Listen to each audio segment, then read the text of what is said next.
আজকে আমরা এসএসসি বায়োলজির প্রথম অধ্যায় জীববিজ্ঞানের ধারণা এই অধ্যায় নিয়ে কথা বলবো। এই অধ্যায়ের যে বেসিক সিকিউ, এমসিকিউ, জ্ঞানমূলক, অনুধাবনমূলক সব কিছুই, এটা মূলত যারা এসএসসি 25 অর্থাৎ যারা এসএসসি 25 সালে পরীক্ষা দেবে তাদের জন্য প্রাইভেট ব্যাচের ভিডিও, এবং এর আগে আমি এটা নোটিশও করেছিলাম, অ্যানাউন্সমেন্ট দিয়েছিলাম যে এসএসসি বায়োবচ সেই কোর্সের মূলত এইটা ক্লাস।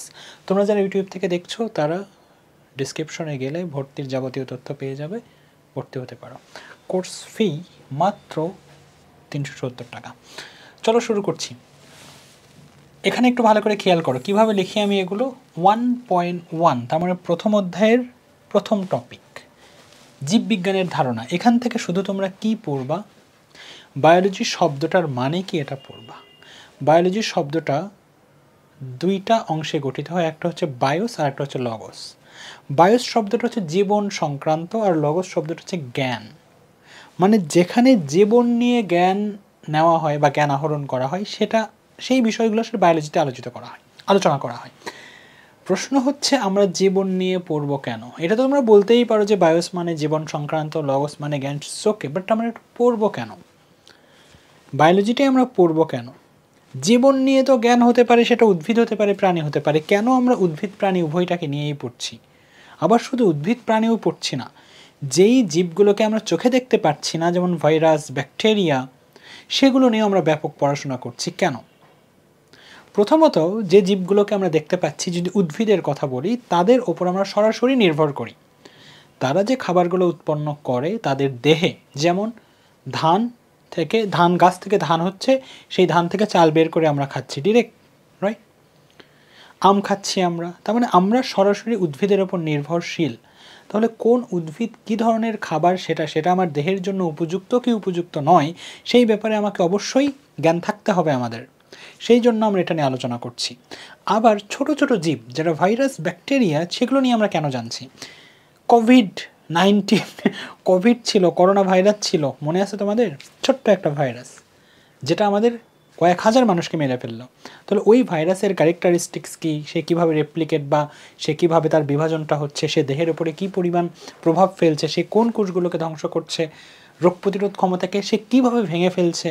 যদি আমরা ভাইরাস নিয়ে আলোচনা না করি, ভাইরাস একটা জীব, মনে রাখবে এটাও একটা জীব। জীব বললে তোমরা তো শুধু বুঝবা কি একটা উদ্ভিদ আর প্রাণী। তোমাদের উদ্ভিদ আর প্রাণী একটা আম গাছ, জাম গাছ আর মানুষ, আর তার পাশে হয়তো গরু ছাগল রাখবা, মানে নিজের সমগোত্রীয় যেগুলোকে মনে হয় আর কি, সেগুলোকে রেখে তোমরা ভাবো এরকম কয়েক লক্ষ জীব আছে। ভাইরাস, ব্যাকটেরিয়া, তারাও একটা জীব। জীব থাকলেই সেখানে ফল হতে হবে, আর জীব হলেই সেটার হাত পা থাকতে হবে তোমার মতো, এটা নেসেসারি নয়। এই চিন্তাগুলো অবশ্যই মাথা থেকে বের করো, তাছাড়া শিখে শান্তি পাবা না। মনে হবে ভাইরাস আবার কী জিনিস। এটা একটা জীব, উদ্ভিদ যেমন জীব, প্রাণী যেমন, তুমি যেমন একটা জীব, ভাইরাস একটা জীব, ব্যাকটেরিয়া একটা জীব। ক্লিয়ার? তো এগুলো নিয়েও আমাদের আসলে পড়ার প্রয়োজন রয়েছে, কারণ এগুলো আমাদের সাথে, আমাদের জীবনের সাথে জড়িত। কখনো এটা আমাদের জন্য খারাপ, কখনো আমাদের জন্য ভালো, সুতরাং তাদেরকে আমার স্টাডি করতে হবে। এখান থেকে এতটুকু যথেষ্ট, এর বেশি কিছু পড়ার দরকারই নেই। জীববিজ্ঞানের ধারণা, জীববিজ্ঞানের জনককে অ্যারিস্টটল। উনি হচ্ছে জীববিজ্ঞানের জনক। একটু মনে রাখবা তোমরা, এখান থেকে এর চেয়ে বেশি কিছু আসেও না কখনো। আসলে অ্যারিস্টটল কে ছিলেন? কোনো বিজ্ঞানী না, উনি ছিলেন একজন দার্শনিক। অনেক সময় চিকিৎসক অনেক সময় বলে ফেলে, অনেক সময় শিক্ষক বলে ফেলে, উনি ছিলেন দার্শনিক। নেক্সট আসো জীববিজ্ঞানের শাখাগুলো। এখানে দুইটা শাখা দেওয়া হয়েছে, একটা হচ্ছে ভৌত জীববিজ্ঞান এবং ফলিত জীববিজ্ঞান। এগুলো আসলে কি? জীববিজ্ঞান কোনো ছোটোখাটো ব্যাপার নয়, এটা বৃহৎ পরিসরের। এগুলো কি? এগুলো হচ্ছে জীববিজ্ঞানের মধ্যে থাকা একটা করে বই, একটা করে টপিক। জীববিজ্ঞান একটা বৃহৎ বড় ব্যাপার। জীববিজ্ঞানের সব কিছু যদি তুমি এক বইয়ের মধ্যে জানতে চাও, তাহলে বই হবে অনেক বড়।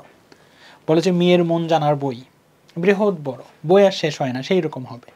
সেই জন্য জীববিজ্ঞানের ভেতরে যে বিষয়গুলো আলোচনা করা হচ্ছে, সেই বিষয়গুলোকে ছোট ছোট ছোট ছোট ভাগে ভাগ করেছে। এগুলো হচ্ছে সেই ভাগ। ভৌত জীববিজ্ঞানে কি আলোচনা করেছে? এখানে তাত্ত্বিক ব্যাপার। এগুলো আমরা বাস্তবিকভাবে প্রকৃতিতে ঘটাচ্ছি না, আমরা শুধুমাত্র যা ঘটছে সেগুলো খাতা কলমে লিপিবদ্ধ করছি। এগুলো হচ্ছে তাত্ত্বিক ব্যাপার। তাত্ত্বিক ব্যাপার মানে হচ্ছে, ধরো তুমি খাতা কলমে s equal u t plus half a t square দিয়ে হিসাব করলা, গাড়িটা কত দূর যেতে পারে, একটা ইকুয়েশন দিয়ে s equal u t plus half a t square দিয়ে তুমি হিসাব করলা যে গাড়িটা কত দূর যাবে। এটা এক জিনিস, এটা হচ্ছে তাত্ত্বিক ব্যাপার, যে তুমি খাতা কলমে হিসাব করেছো। আর একটা হচ্ছে গাড়ির সাথে সাথে তুমি গাড়ি নিয়ে গিয়েছো, এটা হচ্ছে প্র্যাকটিক্যাল, ফলিত। তো ফলিত এবং ভৌত, ভৌত জীববিজ্ঞানের মধ্যে অনেক কিছু ইনক্লুড করা হয়েছে, যেগুলো শুধু তোমাদের লাগবে আমি সেগুলোকে এখানে লিখেছি। আমি এর আগেও বলেছি আমার লেকচার শিটে যা রয়েছে একটার সিঙ্গেল একই জিনিস না, সিঙ্গেল ওয়ার্ড বাদ দেওয়া যাবে না, একেবারেই না, সব কিছু পড়তে হবে। তোমাদের বই পড়ার একেবারেই প্রয়োজন পড়বে না আমি বলছি, কিন্তু তোমাদেরকে অবশ্যই লেকচার শিটে কোনো কিছু বাদ দিতে পারবে না, এবং গাইড পড়তে হবে। আসলে আমি যদি বলি না গাইড না পড়লেও চলবে, না হবে না, গাইড পড়তে হবে। আসলে আমি যা ইনস্ট্রাক্ট করব এই 10 দিন এগুলো মেনে চলো, 95 আপ করবে নাম্বার, ট্রাস্ট মি। ওকে, ভৌত জীববিজ্ঞান থেকে যেমন অঙ্গসংস্থান বিদ্যা, এটার বাংলা হচ্ছে, এটা অঙ্গসংস্থান বিদ্যা বাংলা, ইংরেজি হচ্ছে মরফোলজি। এই যে অঙ্গসংস্থান বিদ্যা বা মরফোলজি, এটা মূলত আসলে কি, সোজা কথা এটা একটা বই। এই বইয়ে কি আলোচনা করা হয়েছে? এই বইয়ে আলোচনা করা হয়েছে দৈহিক গঠন, মানুষ দেখতে কেমন, একটা সাপ দেখতে কেমন, জোঁক দেখতে কেমন, ছাগল দেখতে কেমন, ভেড়া। তোমার মনে চাইলো যে এই পৃথিবীতে যে জীবগুলো রয়েছে তারা দেখতে কেমন, তাদের দৈহিক গঠন কেমন, আমি একটু জানতে চাই। তাহলে তুমি বাজারে গিয়ে বলবা আমাকে অঙ্গসংস্থান বিদ্যার উপরে একটা বই দিন, অথবা মরফোলজির উপরে একটা বই দিন। প্রশ্ন কিভাবে হয়? এভাবে হতে পারে, দৈহিক গঠন কোন শাখার অন্তর্গত? ভৌত জীববিজ্ঞানের অন্তর্গত। দৈহিক গঠন বা বলতে পারে যে অঙ্গসংস্থান বিদ্যাতে কী নিয়ে আলোচনা করা হয়? দৈহিক গঠন নিয়ে আলোচনা করা হয়। বা এভাবে হতে পারে যে দৈহিক গঠন কোথায় আলোচনা করা হয়? অঙ্গসংস্থান বিদ্যাতে আলোচনা করা হয়। বা এভাবে হতে পারে যে অঙ্গসংস্থান বিদ্যার ইংরেজি প্রতিশব্দ কি? মরফোলজি। বা এভাবে প্রশ্ন হতে পারে মরফোলজি এর বাংলা প্রতিশব্দ কি? অঙ্গসংস্থান বিদ্যা। এই কয়েকটা ক্যাটাগরিতেই প্রশ্ন হয়। যদি কথা মানতে না চাও তাহলে কিন্তু ক্ষতি হবে, তাহলে কিন্তু বলবো সিলেবাস শেষ হয়েছে, বুঝলা? হ্যাঁ, তোর সিলেবাস শেষ হয়েছে, এভাবেই প্রশ্ন হয়। এখন আসলে শ্রেণীবিন্যাস বিদ্যা, আমি আর রিপিট করছি না। শ্রেণীবিন্যাস বিদ্যা ইংরেজি হচ্ছে ট্যাক্সোনমি। এখানে কী নিয়ে আলোচনা করা হয়? জীবের শ্রেণীবিন্যাস নিয়ে আলোচনা করা হয়। জীবের শ্রেণীবিন্যাস আসবে, এটা নিয়ে আরও আলোচনা আছে এই টপিকেই, মানে এই চ্যাপ্টারেই আমরা করব। শারীরবিদ্যা বা ফিজিওলজি, জৈব রাসায়নিক কার্যাবলী, জৈব রাসায়নিক ফিজিওলজি কি একটা টপিক, একটা বই, সেখানে কী নিয়ে আলোচনা করা হয়? জৈব রাসায়নিক কার্যাবলী। তার মানে কি? শ্বসন, রেচন, মানে মানবদেহে শ্বসন কিভাবে হচ্ছে, কিভাবে খাদ্য থেকে শক্তি উৎপন্ন হচ্ছে, এটাকে শ্বসন বলা হয়। কিভাবে রেচন হচ্ছে, মানবদেহে যে পদার্থগুলো তৈরি হচ্ছে, যে দূষিত পদার্থগুলো তৈরি হচ্ছে, সেই দূষিত পদার্থগুলো কিভাবে কিডনি ছাঁকছে, সেটাকে বের করে দিচ্ছে, এই জাতীয় আলোচনা হয়। শ্বসনতন্ত্র কিভাবে কাজ করছে, একটা রক্ত সংবহন তন্ত্র কিভাবে কাজ করছে, যে রক্ত পুরো দেহে কিভাবে প্রবাহিত হচ্ছে, এই জিনিসগুলো, অর্থাৎ প্রত্যেকটা অঙ্গ কিভাবে কাজ করছে, এই জিনিসগুলো মূলত আলোচনা করা হয় ফিজিওলজিতে বা শারীরবিদ্যাতে। ফিজিওলজি যারা মেডিকেলে পড়ছে ফার্স্ট ইয়ারেই ফিজিওলজি ধরিয়ে দেওয়া হয়, এবং আমার মনে হয় এটা সব থেকে কঠিন একটা টপিক, সব থেকে কঠিন একটা সাবজেক্ট, এবং সেই ডক্টরগুলোই সব থেকে ভালো হয় যারা ফিজিওলজিতে সব থেকে ভালো। কারণ ফিজিওলজি ব্যাপার হচ্ছে তোমার শরীর কিভাবে চলছে, কোন অঙ্গ কিভাবে কাজ করছে, সম্পূর্ণ মেকানিজম দেখায়। সুতরাং ফিজিওলজি যারা ভালো তারা ভালো ডক্টর। আচ্ছা, হিস্টোলজি, হিস্টোলজিতে কিসের গঠন আলোচনা করে? টিস্যুর গঠন ও কাজ। হয়তো তোমার মন চাইলো যে এই পৃথিবীতে যে জীবগুলো রয়েছে এবং জীবের মধ্যে টিস্যু কাকে বলে আমি 2 নম্বর অধ্যায়ে আলোচনা করেছি, তবু একটু বলছি। টিস্যু হচ্ছে মূলত অনেকগুলো কোষ একসাথে যখন একই রকম কাজ করে, মানে টিস্যু মানে হচ্ছে অনেকগুলো কোষ একসাথে অবস্থান করাকে আসলে টিস্যু বলা হয়। ক্লিয়ার? তো তোমার যদি মনে চায় যে টিস্যুগুলো দেখতে কেমন, মানুষের এই টিস্যুগুলো দেখতে কেমন, ওই টিস্যুগুলো দেখতে কেমন, প্রাণীর এই টিস্যু দেখতে কেমন, ওই টিস্যু দেখতে কেমন, তাহলে তুমি কি করবা? হিস্টোলজি নিয়ে, হিস্টোলজির ওপরে একটা বই পড়বা। কোষবিদ্যা বা সাইটোলজি, সাইটোলজিতে কোষের গঠন নিয়ে আলোচনা করা হয়। তোমার যদি মনে চায় যে মানুষের চুলের কোষ কেমন, স্নায়ুতন্ত্রের কোষ কেমন, তো তুমি জাস্ট যাবা, কোষবিদ্যার উপরে একটা বই নিয়ে চলে আসবা। ভ্রূণবিদ্যা বা এমব্রায়োলজি, ভ্রূণ সংক্রান্ত আলোচনা করা হয়। ভ্রূণ আসলে কি? ভ্রূণ ভাবতে পারো যে একটা ছোট বাচ্চা যে এখনও পেটের ভেতরে আছে, মায়ের পেটে আছে, এই জিনিসগুলোকে ভ্রূণ তুমি ভাবতে পারো আপাতত। হ্যাঁ, বাস্তুবিদ্যা বা ইকোলজি, পরিবেশের সাথে জীবের সম্পর্ক নিয়ে আলোচনা করা হয় এখানে। এটা আসলে কেমন? ইকোসিস্টেম আছে, এটা ইকোলজি আছে, আমরা পড়বো 11 নম্বর চ্যাপ্টারে, মেবি না 13 নম্বর 12 নম্বর এরকম একটা চ্যাপ্টারে আসলে বাস্তু সংস্থান আছে আমাদের, সেখানে গিয়ে আমরা ইকোসিস্টেম আছে, আমরা সেখানে গিয়ে পড়বো। আসলে এই জীবের সাথে তো জীবের সম্পর্ক রয়েছে। যেমন ধরো যে একটু বলে যাই যে মানুষ কিন্তু খাদ্যের জন্য উদ্ভিদের উপর নির্ভরশীল, তাই না? আবার মানুষ যখন মারা যায় তখন আমাদেরকে মাটিতে দিয়ে আসা হয়, ব্যাকটেরিয়া কিন্তু আমাদেরকে পচিয়ে ফেলে, আমাদের দেহ থেকে যে পুষ্টি উপাদানগুলো বের হয় সেগুলো কিন্তু আবার নিয়ে উদ্ভিদ জন্মাতে পারে খুব ভালো করে।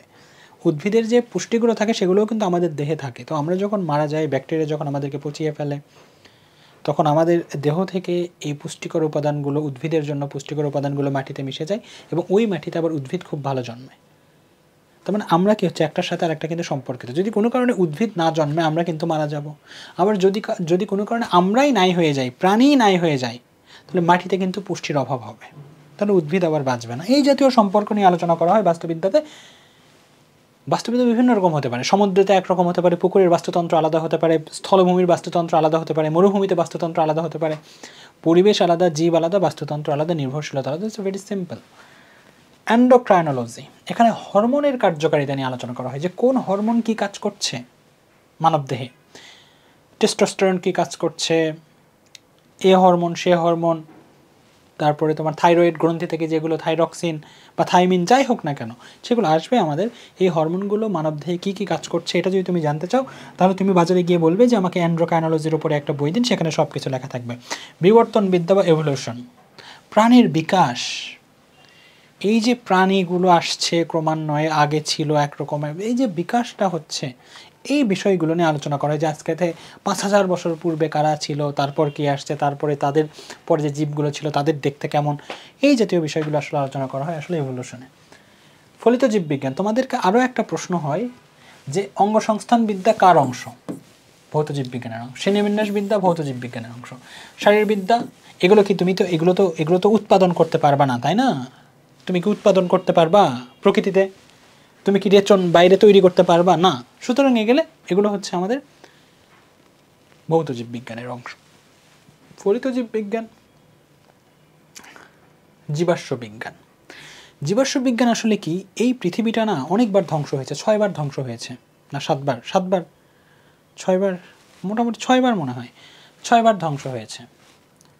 এবং এই পৃথিবীতে আমাদের মতো এর আগে জীব ছিল, আরও উন্নত জীব ছিল, তারা বিজ্ঞানেও আরও অনেক ভালো ছিল। এই নয় যে বিজ্ঞান এই প্রথমে এইরকম, না, বিজ্ঞান এর আগেও চরম উৎকর্ষতায় গিয়েছিল। তারপরে সৃষ্টিকর্তা তাদের অনেক পাপ করে, বিজ্ঞান যখন যত উপরে যায় মানুষ পাপকর্মে লিপ্ত হয় বেশি।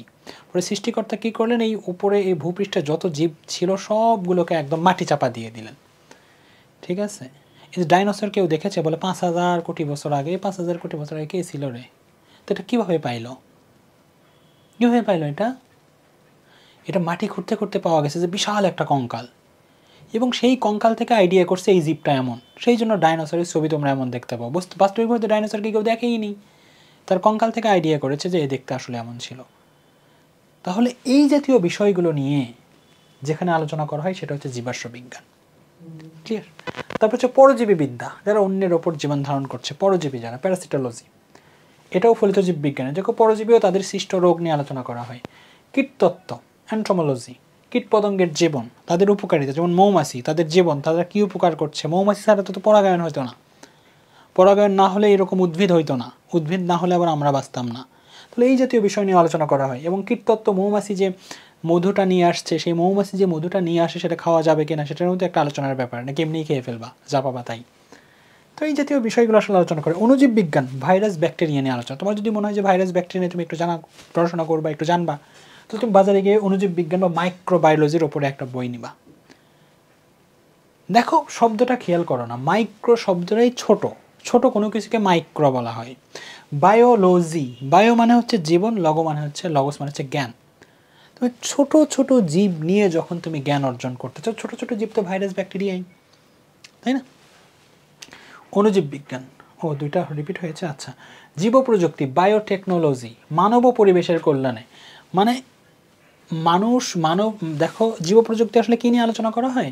যেমন ধরো যে আগে একটা গাভীর দুধ কত লিটার হতো, হয়তো 1 লিটার, 1.5 লিটার, এখন একটা গাভীর দুধ কত লিটার হয়? 15 লিটার, 16 লিটার, 20 লিটার। এটা কিভাবে সম্ভব হয়েছে? তার মানে মানব কল্যাণে আমরা জীবের ওপরে প্রযুক্তি অ্যাপ্লাই করছি। এগুলো 12 নম্বর চ্যাপ্টারে আলোচনা আছে, আমি সেখানে গিয়ে পড়বো। তো তোমার যদি জীব প্রযুক্তি নিয়ে জানতে মনে চাই, তুমি বায়োটেকনোলজি সম্পর্কে বই নিয়ে আসবে এবং পড়াশোনা শুরু করবা। বায়ো ইনফরমেটিক্স, কম্পিউটার প্রযুক্তি নির্ভর জীববিজ্ঞান, এটা আসলে কি, এটা বোঝানো একটু টাফ। যেমন ধরো যাদের ক্যান্সার হয় মূলত, হ্যাঁ, তাদের সিটি স্ক্যান করে, পেট সিটি স্ক্যান করে, এগুলো আসলে কি, এগুলো একটা ছবির মতো। এই ছবিগুলো দিয়ে তারা বোঝার চেষ্টা করে ক্যান্সার কোষ কোথায় আছে। তো ক্যান্সার কোষ আসলে কি, একটা জীববিজ্ঞানের অংশ। ক্যান্সার কোষ এটা এটা জীববিজ্ঞান, ক্যান্সার তো এটা বায়োলজির অংশ, এটা রোগ জীবাণু বায়োলজির অংশ। কিন্তু সেখানে সিটি স্ক্যান করছে, পেট সিটি স্ক্যান করছে, ছবি উঠাচ্ছে, সেটা তো প্রযুক্তির অংশ, কম্পিউটার প্রযুক্তির অংশ, তাই না? তাহলে এই জীববিজ্ঞানের সাথে কম্পিউটার প্রযুক্তিটা রিলেট হয়েছে আসলে, সেটা আসলে বায়ো ইনফরমেটিক্সে আলোচনা করা হয়। তোমরা রক্ত পরীক্ষা করছো না, রক্ত নিয়ে যন্ত্রের মধ্যে দিচ্ছে, রোগ কোন ভাইরাস আছে পরীক্ষা করছে না তারা, করছে তো, তাই না? তাহলে বায়োলজির সাথে কম্পিউটার কিন্তু যুক্ত হয়ে গেছে। এই জাতীয় বিষয় নিয়ে যখন আলোচনা করা হয় তখন সেটাকে বলা হয় বায়ো ইনফরমেটিক্স। জীবজগৎ সম্পর্কে সহজ ও সুশৃঙ্খলভাবে জানতে সাহায্য করে কোনটি? টেক্সোনমি বা শ্রেণীবিন্যাসবিদ্যা। আসবে, অপেক্ষা করো, কীভাবে সুশৃঙ্খলভাবে জানতে পারবো সেটাও আসবে। জীবের তত্ত্বীয় বিষয় নিয়ে আলোচনা করা হয় কোনটিতে? মানে তত্ত্বীয় শারীরবিদ্যা। দেখো, পরজীবীবিদ্যা, পরিবেশবিদ্যা, বন্যপ্রাণীবিদ্যা, এগুলো সব হচ্ছে বন্যপ্রাণী, দেখাই যাচ্ছে তাদেরকে। পরিবেশ পুরোটাই তোমার চারিপাশে রয়েছে পরিবেশ, এগুলো তো ফলিত, এগুলো তোমার জীবনে ঘটে যাচ্ছে, সামনেই দেখতে পাচ্ছ। শারীরবিদ্যা বা ফিজিওলজি, এটা হচ্ছে আমাদের জীবের তত্ত্বীয়। তত্ত্বীয় মানে হচ্ছে ভৌত।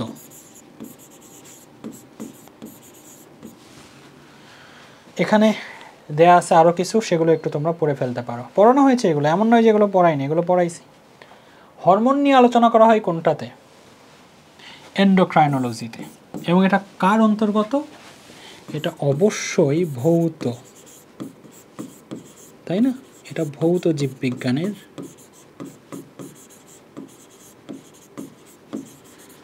অন্তর্গত। নেক্সট, জীবদেহের শ্বসন রেচন সম্পর্কে আলোচনা করা হয় শারীরবিদ্যাতে, ফিজিওলজিতে।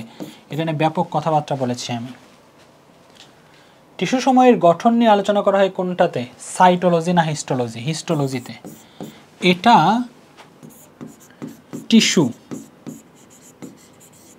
টিস্যুর গঠন, টিস্যুর। সাইটোলজি কিসের? কোষের, কোষ নিয়ে আলোচনা করা হয়, তাই না? এমব্রায়োলজি ভ্রূণতত্ত্ববিদ্যা, ভ্রূণ নিয়ে আলোচনা করা হয়। ছি এরকম নাকি? ভ্রূণবিদ্যা। এন্ডোক্রাইনোলজি হরমোন নিয়ে আলোচনা করা হয়। প্রশ্ন এগুলোই নিয়েই হবে, হ্যাঁ, হরমোনের কার্যকারিতা নিয়ে আলোচনা করা হয়। নেক্সট, সাইটোলজিতে কি বিষয় নিয়ে আলোচনা করা হয়? অলরেডি বলেছি, জীবদেহের কোষের গঠন, কার্যাবলী, বিভাজন, এগুলো নিয়ে। জীববিজ্ঞানের কোন শাখায় জীবের ক্রমবিকাশ সম্পর্কে আলোচনা করা? এভলিউশন। বলেছি, পড়িয়েছি না এগুলো? বলো, পড়িয়েছি না? একটু আগেই পড়ালাম না? কে অস্বীকার করবা নাকি তোমরা? নেক্সট, জীবের শ্রেণীবিন্যাস। শ্রেণীবিন্যাসের উদ্দেশ্য কী ছিল আসলে? আগে ভালো করে বোঝো, এটা কেন দরকার ছিল আমাদের জীবনে। পৃথিবীতে কয়েক লক্ষ জীব আছে, তাহলে এই কয়েক লক্ষ জীবের আলাদা আলাদা বৈশিষ্ট্য আছে। তাদের বৈশিষ্ট্য আছে কি নাই? আছে। কিছু বৈশিষ্ট্যে মিল পাওয়া যায়, কিছু বৈশিষ্ট্য অমিল পাওয়া যায়। তুমি যদি এখন কয়েক লক্ষ জীবের বৈশিষ্ট্য আলাদা করে জানতে চাও, সেটা কি এক জীবনে সম্ভব না। সেই জন্য আসলে কি করা হয়, এই জীবজগৎকে, পৃথিবীতে যত রকমের জীব আছে তাদের সাদৃশ্য এবং বৈসাদৃশ্যের ভিত্তিতে আলাদা করা হয়। ভালো করে বোঝো আগে, যে তারা প্রথমে রাজ্যের নাম দিল অ্যানিমিলিয়া। তাহলে অ্যানিমিলিয়ার মধ্যে কে থাকবে? সকল প্রাণী থাকবে। তো প্রাণী তো জোকো আছে, প্রাণী তো কেঁচো আছে, প্রাণী সাপও আছে, প্রাণী বানরও আছে, প্রাণী গরু আছে, প্রাণী মানুষও আছে। তো তখন আর একটা তারা বলল যে একটা কাজ করো, তাহলে যাদের মেরুদণ্ড আছে তাদেরকে একটা আলাদা ভাগে ভাগ করে দাও। তাহলে যদি কখনো বলে কোনো একটা বৈশিষ্ট্যে বা কোনো একটা প্রকারে গিয়ে যদি এরকম বলে যে যাদের মেরুদণ্ড আছে, যাদের আঁকড়ে ধরার মতো হাত আছে, তারা এই পর্বের বা এই অংশের মধ্যে থাকবে। দেখো, মেরুদণ্ড আমাদেরও আছে, আঁকড়ে ধরার মতো হাত আমাদেরও আছে, বানরেরও আছে, শিম্পাঞ্জির আছে, গরিলার আছে। তার মানে এই দুইটা লাইন পড়ে তুমি কিন্তু মানুষ, বানর, গরিলা, শিম্পাঞ্জি সবার বৈশিষ্ট্যই জেনে গেলা। তার মানে কি, কয়েকটা লাইন পড়ে অনেকগুলো জীবের বৈশিষ্ট্য সম্পর্কে জানা যাচ্ছে। তুমি যদি আলাদা করে বানর, আলাদা করে মানুষ, আলাদা করে শিম্পাঞ্জিটা জানতে চাইতা, তাহলে তোমার অনেক বেশি সময় লাগতো, তাই না? তো এটা হচ্ছে শ্রেণীবিন্যাসের সবথেকে বড় সুবিধা, যে অল্প সময়ে আমরা অধিক জীবের বৈশিষ্ট্য সম্পর্কে জানতে পারবো। ঠিক আছে? উল্লেখযোগ্য অবদান রেখেছেন সুইডিশ বিজ্ঞানী ক্যারলাস লিনিয়াস 1735 সালে আপসালা বিশ্ববিদ্যালয় থেকে তিনি চিকিৎসাতে ডিগ্রি, এটা তোমাদের ব্যাপার, ওটা আমি পড়াচ্ছিও না। জীবজগৎকে প্রথমত 5টা ভাগে ভাগ করা হয়। কি বললাম? জীবজগৎকে ক্লিয়ার হয়ে যাবে, ধৈর্য ধরো, ধৈর্য।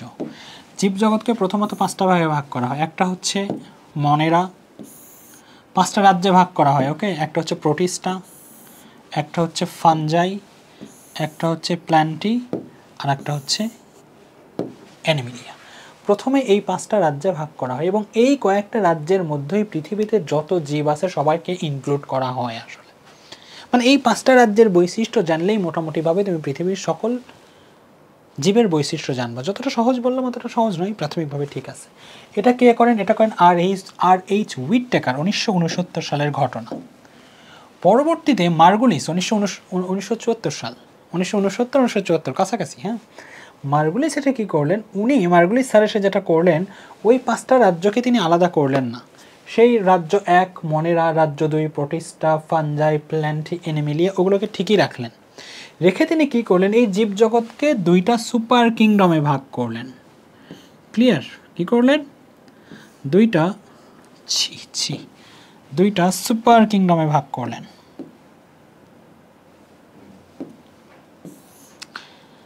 একটা সুপার কিংডমকে বললেন তিনি প্রোক্যারিওটা, আর একটা সুপার কিংডমকে বললেন তিনি ইউক্যারিওটা। আমরা এর আগে জেনেছি যে প্রোক্যারিওটা মানে হচ্ছে আদিকোষী, এবং যদি এটা প্রথম কেউ দেখে থাকো তাহলে 2য় অধ্যায়ে কোষ নিয়ে আলোচনা করা হয়েছে। আদিকোষী মানে হচ্ছে নিউক্লিয়াস সুগঠিত না। নিউক্লিয়াস সুগঠিত না মানে কি? নিউক্লিয়াস সুগঠিত না মানে হচ্ছে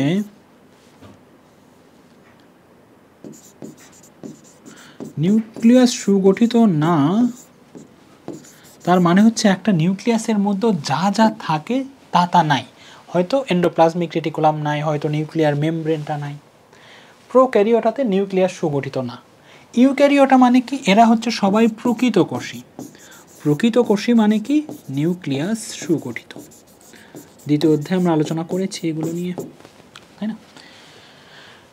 যারা প্রথমেই দেখছো তারা একটু অপেক্ষা করো, 2য় অধ্যায় এটা পেয়ে যাবে, অথবা ক্লাস 8এও এগুলো ছিল আসলে। ওকে, তিনি কি করলেন? জীবজগৎকে 2টা সুপার কিংডমে ভাগ করলেন, একটা প্রোক্যারিওটা, একটা ইউক্যারিওটা।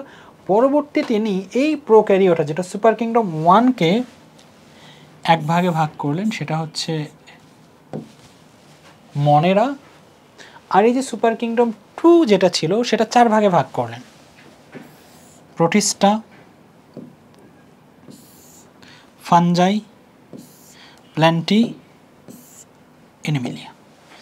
তার মানে প্রোক্যারিওটা শুধু একটা রাজ্য, সুপার কিংডম ওটা শুধু কিংডম মানে রাজ্য, সুপার কিংডম মানে রাজ্যেরও এক ধাপ পড়ে, এরকম আসলে। সুপার কিংডম 1 এখানে কে থাকে? শুধু প্রোক্যারিওটার মাঝে কে থাকে? আদিকোষী। তার মানে প্রোক্যারিওটা কিছু বৈশিষ্ট্য ধারণ করে আছে, যেই বৈশিষ্ট্যগুলো জানলেই সকল আদিকোষী জীবের বৈশিষ্ট্য জানা হয়ে যায়। ক্লিয়ার? ওটা মনেরা।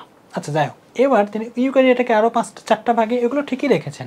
একটা প্রোটিস্টা, ফানজাই, প্ল্যান্টি, অ্যানিমিলিয়া, এরা প্রকৃত কোষী। তার মানে প্রকৃত কোষী প্রোটিস্টা, ফানজাই, প্ল্যান্টি, অ্যানিমিলিয়া, এদের মাঝে যত জীব আছে সবাই কেমন হবে? প্রকৃত কোষী। তার মানে তাদের নিউক্লিয়াস কী থাকবে? সুগঠিত থাকবে। সুগঠিত মানে হচ্ছে নিউক্লিয়াসের মধ্যে যা যা থাকা উচিত, যা যা থাকা দরকার সবই থাকবে। ক্লিয়ার? এখান থেকে এমসিকিউ হয়। জি, কি হয়? Only MCQ, multiple choice question. চলো ফিরে যাই। রাজ্য মনেরা।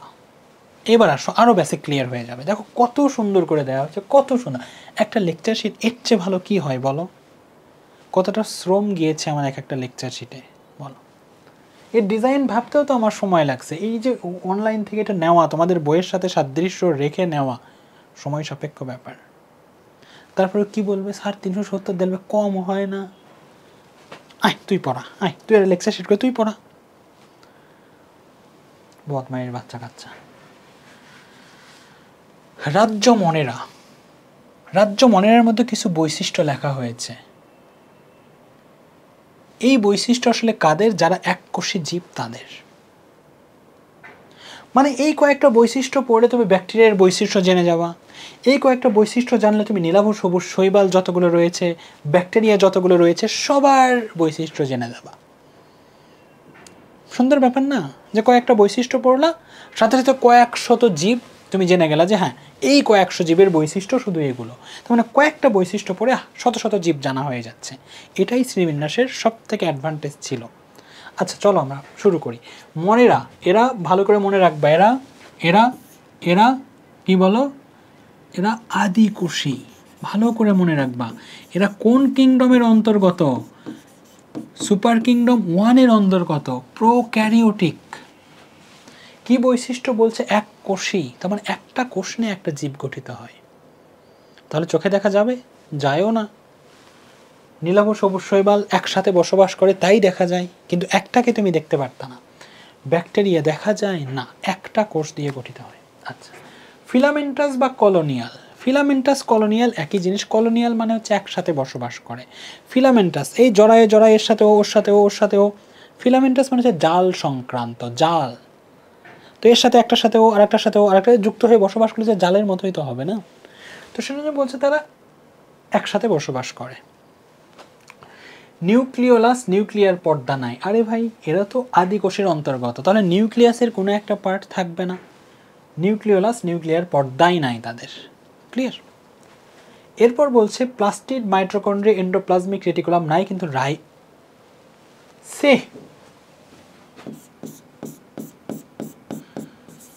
আমি গত দিনের লেকচারেও বলেছিলাম যে কোনো একটা জীব যদি হয় তাহলে তার রাইবোজোম থাকবেই থাকবে। কারণ রাইবোজোম দিয়ে কি লেখা হয়? রাইবোজোম দিয়ে বৈশিষ্ট্য লেখা হয়। কেমন বৈশিষ্ট্য লেখা হয়?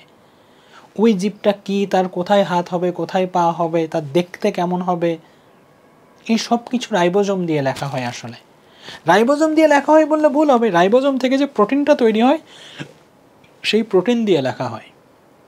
তাহলে যদি রাইবোজোম না থাকে তাহলে তো প্রোটিনই তৈরি হবে না, আর প্রোটিন যদি না থাকে তাহলে ওই জীবের বৈশিষ্ট্যও তো লেখা যাবে না। যদি এই কথাগুলো কারোর কাছে একটু অন্যরকম মনে হয় তাহলে কিছু সময় অপেক্ষা করতে হবে।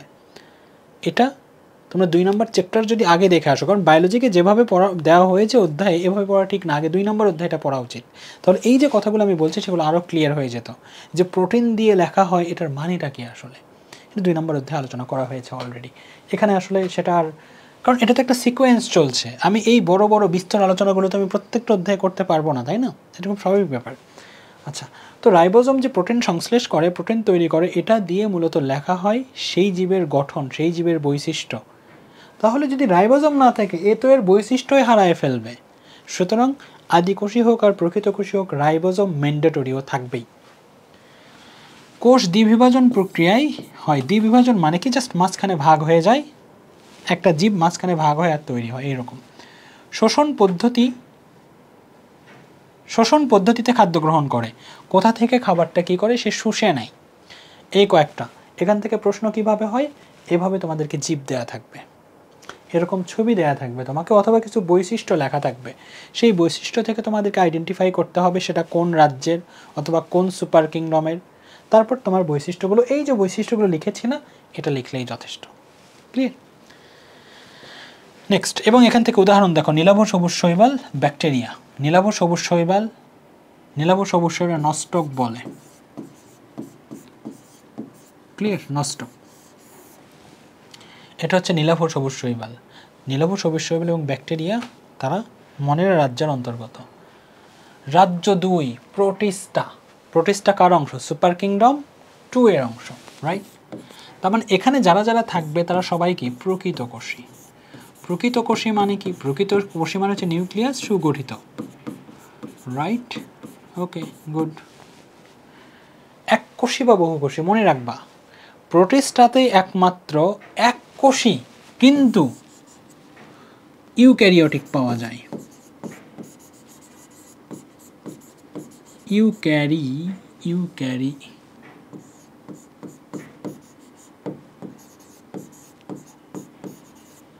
প্রোটিস্টাতেই দেখো, আমরা যখন মনেরা পড়েছি সেখানে সবাই এককোষীই ছিল। ক্লিয়ার? প্রোটিস্টা যেটা হচ্ছে প্রকৃত কোষী জীব, সেখানেও এককোষী পাওয়া যায়। একমাত্র প্রোটিস্টাতেই এককোষী জীব পাওয়া যায়। এবং যাদের সুগঠিত নিউক্লিয়াস থাকে, সুগঠিত নিউক্লিয়াস আবার তাও এককোষী, ভাবো একটাবার, তারা এককোষীও হতে পারে, বহুকোষীও হতে পারে। প্রোটিস্টাতে যারা আছে তারা এককোষী বা বহুকোষী। দেখো এইদিকে দেখো, অ্যামিবা, অ্যামিবা হচ্ছে এককোষী প্রাণী। কি বললাম? অ্যামিবা এককোষী প্রাণী। ওকে, এককোষী, প্রোটিস্টা রাজ্যের অন্তর্গত। এবং এখানে দেখো ডায়াটম, চিত্র ভালো করে মনে রাখবা, চিত্র থেকে বেশি প্রশ্ন হবে। একক বা কলোনিয়াল, এরা এককভাবে বসবাস করতে পারে, একসাথেও কলোনি করেও বসবাস করতে পারে। সুগঠিত নিউক্লিয়াস, আর এখানে তো প্রোক্যারিওটার অংশ। এদের সুপার কিংডম 2 তো পুরোটাই ইউক্যারিওটিক না, তাহলে এদের সবারই সুগঠিত নিউক্লিয়াস থাকবে। অর্থাৎ রাজ্য 2 বলো, 3 বলো, 4 বলো, 5 বলো, সবারই সুগঠিত নিউক্লিয়াস থাকবে, কারণ এরা তো আসলে সুপার কিংডম 2 মানেই হচ্ছে এই রাজ্যের মধ্যে সেই জীবগুলোকে রাখা হয়েছে যারা সুগঠিত নিউক্লিয়াস। ওকে, তারপরে ক্রোমাটিন বস্তুতে ডিএনএ, আরএনএ, প্রোটিন থাকে।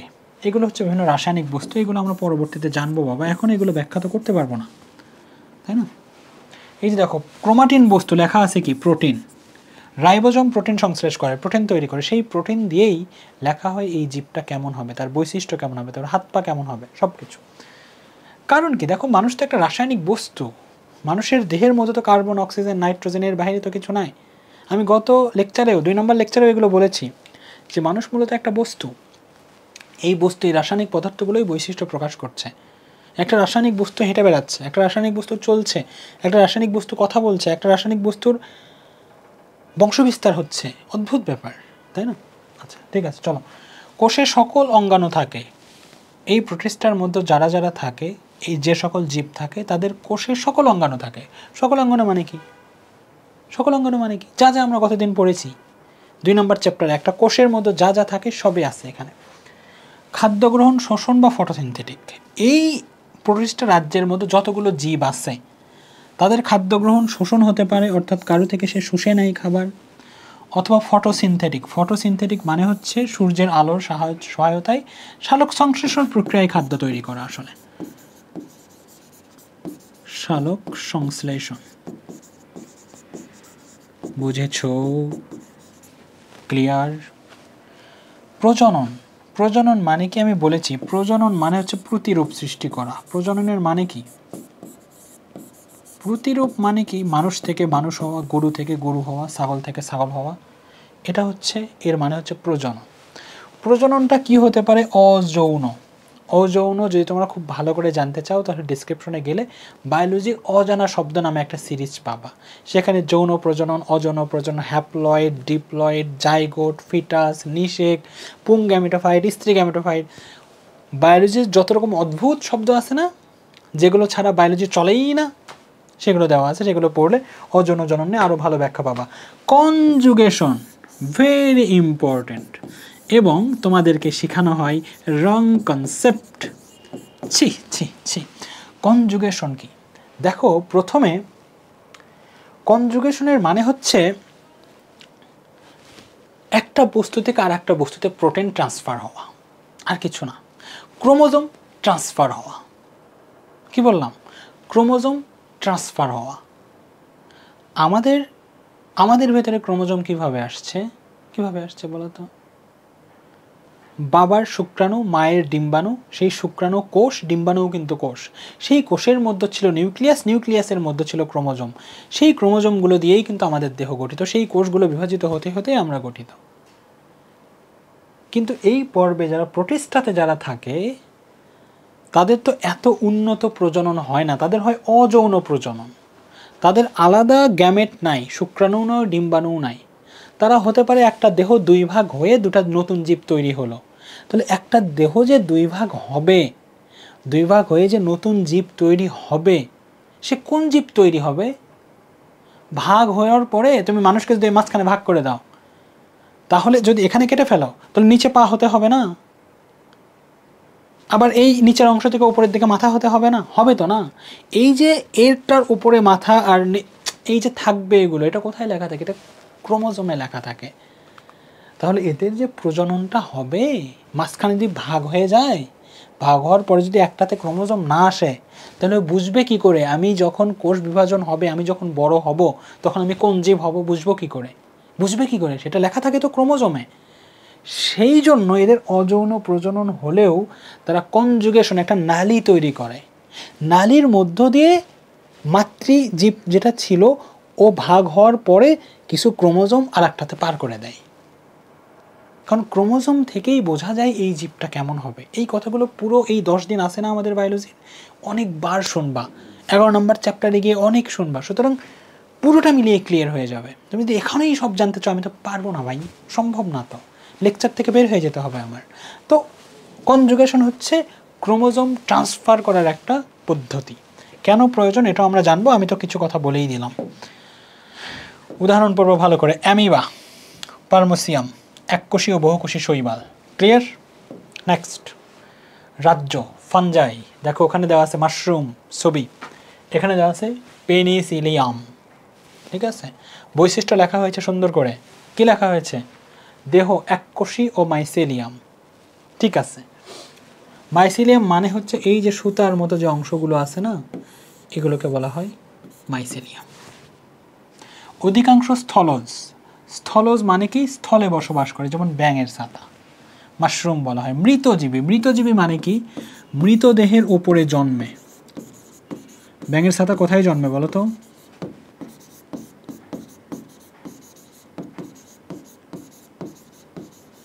মৃতদেহের ওপরে জন্মে। কাঠ, যেমন ধরো গাছ মরে গেছে, ওখানে ব্যাঙের ছাতা হয়। তার মানে কি এরা কোথায় জন্মে? মৃতদেহের ওপরে জন্মে। পরজীবী মানে কি? অন্য জীবের ওপরে জীবন ধারণ করে, অন্য জীব থেকে খাবার শোষণ করে। এখন তোমাদের কাছে মনে হচ্ছে কি জানো? তোমাদের কাছে মনে হচ্ছে দুটার মধ্যে ডিফারেন্স কি হলো? মৃতজীবী আর পরজীবী তো একই। আরে ভাই, মৃতজীবী মানে হচ্ছে একটা জীব মারা গেছে, সেই মারা যাওয়ার উপরে সে জন্মে, সেখান থেকে খাবার শোষণ করে।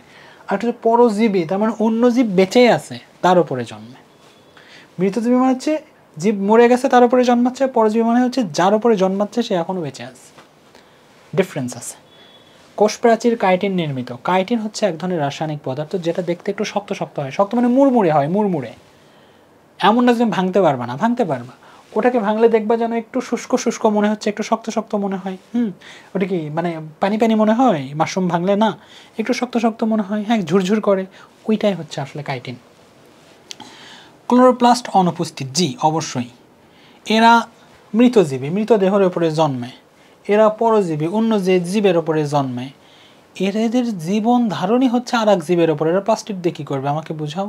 প্লাস্টিকের দরকার আছে? না, প্লাস্টিক তো দরকারই নাই। প্লাস্টিক কেন থাকে? খাদ্য তৈরির জন্য থাকে। প্লাস্টিকের কাজ কি? খাদ্য তৈরি করা। তো তোরা তো জীবন ধারণই করে আরেকজন থেকে খাবার নেয়, তো প্লাস্টিক কী করবে? সুতরাং প্লাস্টিক থাকে না। ক্লোরোপ্লাস্ট, আচ্ছা, খাদ্য গ্রহণ শোষণ, শুষে নেয়। এই যে জীবের ওপরে থাকে সেই জীব থেকে খাদ্য শুষে নেয়। প্রজনন হ্যাপ্লয়েড স্পোর দিয়ে। আবার ওই একই কথা বলবো যে হ্যাপ্লয়েড ডিপ্লয়েড এগুলো যদি জানতে চাও তাহলে বায়োলজি অজানা শব্দ, বায়োলজি অজানা শব্দ নামে একটা সিরিজ আছে, ওটা যাও, সব কিছু আলোচনা করা হয়েছে। তারপরেও যদি আমি একটু বলি সেটা কেমন বলা হবে, যে আমাদের এই যে কোষগুলো রয়েছে এই কোষে ক্রোমোজোম সংখ্যা আছে হচ্ছে 46টা। আজকের লেকচারে আসবে সেটা 3 নম্বর অধ্যায়ে যখন পড়াবো। 46টা, সেই 46টা অর্ধেক হয়ে যায়, অর্ধেক হয়ে 23টা হয়ে যায়। কেন হয় সেটাও আলোচনা করব। এই ঘটনাকে মূলত বলা হয় হ্যাপ্লয়েড। আমাদের দেহে এই ডিপ্লয়েড থেকে হ্যাপ্লয়েড হওয়ার জন্য আলাদা অঙ্গই রয়েছে, যেটা পুং জননতন্ত্র বলে, স্ত্রী জননতন্ত্র বলে, সেখানে এই কাজগুলো হয়। এদের ক্ষেত্রে ওদের দেহেই হ্যাপ্লয়েড স্পট তৈরি হয়। আমাদের যেমন পুরুষের শুক্রাণু একটা হ্যাপ্লয়েড, মেয়ের ডিম্বাণু আর একটা হ্যাপ্লয়েড, তাদের মাঝে ফিজিক্যাল অ্যাটাচমেন্টের পরে সেই দুইটা হ্যাপ্লয়েড মিলিয়ে হয় ডিপ্লয়েড মানে জাইগোট। ওদের ক্ষেত্রে ওদের দেহেই হ্যাপ্লয়েড তৈরি হয়, সেখান থেকে বংশ বিস্তার করে। হ্যাপ্লয়েড স্পোর মূলত হচ্ছে বীজের মতো, বীজ থেকে যেমন চারা হয়, হ্যাপ্লয়েড স্পোর হচ্ছে বীজের মতো, নাথিং এলস। এখন আমরা রাজ্য 4 প্ল্যান্টি, উদ্ভিদগুলো নিয়ে আমরা জানবো। ক্লিয়ার? উদ্ভিদের বৈশিষ্ট্য কি? প্রথমে বলেছে যে শালক সংশ্লেষণকারী। শালক সংশ্লেষণকারী মানে কি? নিজের খাদ্য, ঘেমে যাচ্ছি আমি, ভাবা যায়, নিজের খাদ্য নিজে তৈরি করে, এটাই তো শালক সংশ্লেষণ। নেক্সট, কত সময় গেল রে, ও মাই গডনেস। উন্নত টিস্যুতন্ত্র বিদ্যমান, এটা দ্বারা কি বুঝাইছে? এটা দ্বারা বুঝাইছে এটা যে আমরা গতদিন কিন্তু দেখেছি 2 নম্বর চ্যাপ্টারে, যারা এই ভিডিও প্রথম দেখছো তাদের উচিত 2 নম্বর চ্যাপ্টারটা আগে দেখে আসা, কারণ বইয়ে যে সিকোয়েন্সটা দিয়েছে এই সিকোয়েন্সে পড়ালে খালি বলতে হবে পরে জানবা, তো পরে জানবা বলার চেয়ে ওটাই পরেরটা আগে পড়ায় আসি, সেটাই করছি আমি। জাইলেম ফ্লোয়েম আমরা নাম শুনেছি না? জাইলেম কি কাজ করে বলো তো বাচ্চা? জাইলেম পানি পরিবহন করে, তাই না? ফ্লোয়েম কি কাজ করে বলো তো? ফ্লোয়েম খাদ্য পরিবহন করে। এই দুইটা মিলিয়ে কি গঠন হয় বলো তো? উদ্ভিদে পরিবহন তন্ত্র গঠন হয়। তাহলে উন্নত টিস্যুতন্ত্র বিদ্যমান। জাইলেমের মধ্যে অনেক রকমের কোষ আছে, তারা একটা নির্দিষ্ট কাজ করে। ফ্লোয়েমের মধ্যে অনেক রকমের কোষ আছে, তারা একটা নির্দিষ্ট কাজ করে। কাজগুলো ডিস্ট্রিবিউট হয়ে গেছে, ভাগ হয়ে গেছে, সেজন্য বলছে উন্নত টিস্যুতন্ত্র বিদ্যমান। ভ্রূণ সৃষ্টি হয় ও ডিপ্লয়েড পর্যায়ে শুরু হয়। ভ্রূণ সৃষ্টি হওয়ার মানে হচ্ছে যে উদ্ভিদের ক্ষেত্রে পরাগরেণু পাওয়া যায়। পরাগরেণু কি? পরাগরেণু হচ্ছে মানুষের জন্য যেটাকে শুক্রাণু বলে, মানুষের জন্য যেটাকে শুক্রাণু বলে, উদ্ভিদের জন্য সেটাকেই মূলত বলা হয় পরাগরেণু। ঠিক আছে? তাহলে একটা পরাগরেণু আর একটা ডিম্বাণুর সাথে মিলিত হয়, এবং শুক্রাণু এবং ডিম্বাণু, এটা থাকে এন, দ্যাট মিনস হ্যাপ্লয়েড আসবে, এটাও থাকে এন, দ্যাট মিনস এটা 3 নম্বর চ্যাপ্টারের কথাবার্তা। এই পরাগরেণু আর ডিম্বাণু মিলিয়ে হয় ডিপ্লয়েড। সেটাই বলছে যে ভ্রূণ সৃষ্টি হয়। ভ্রূণ সৃষ্টি হওয়ার মানে কি? এই পরাগরেণু আর ডিম্বাণু মিলিত হয়ে যে ছোট্ট একটা উদ্ভিদের মতো তৈরি হয় আস্তে আস্তে, সেটাকেই মূলত বলা হয় ভ্রূণ। আর সেই ছোট উদ্ভিদটা কিন্তু আবার ডিপ্লয়েড, মানে সেখানে ক্রোমোজোম সংখ্যা মাতৃকোষের সমান থাকে। এগুলো একটু ঝামেলার মনে হলে 3 নম্বর চ্যাপ্টারে গিয়ে ক্লিয়ার হয়ে যাবে, ধৈর্য ধরো। এখন আমি এগুলো বোঝাতে পারবো না। এটা স্থলজ এবং জলজ, মানে এই উদ্ভিদগুলো জলে যেমন পাওয়া যায় স্থলেও পাওয়া যায়। যৌন জনন anisogamous. What's the meaning of anisogamous?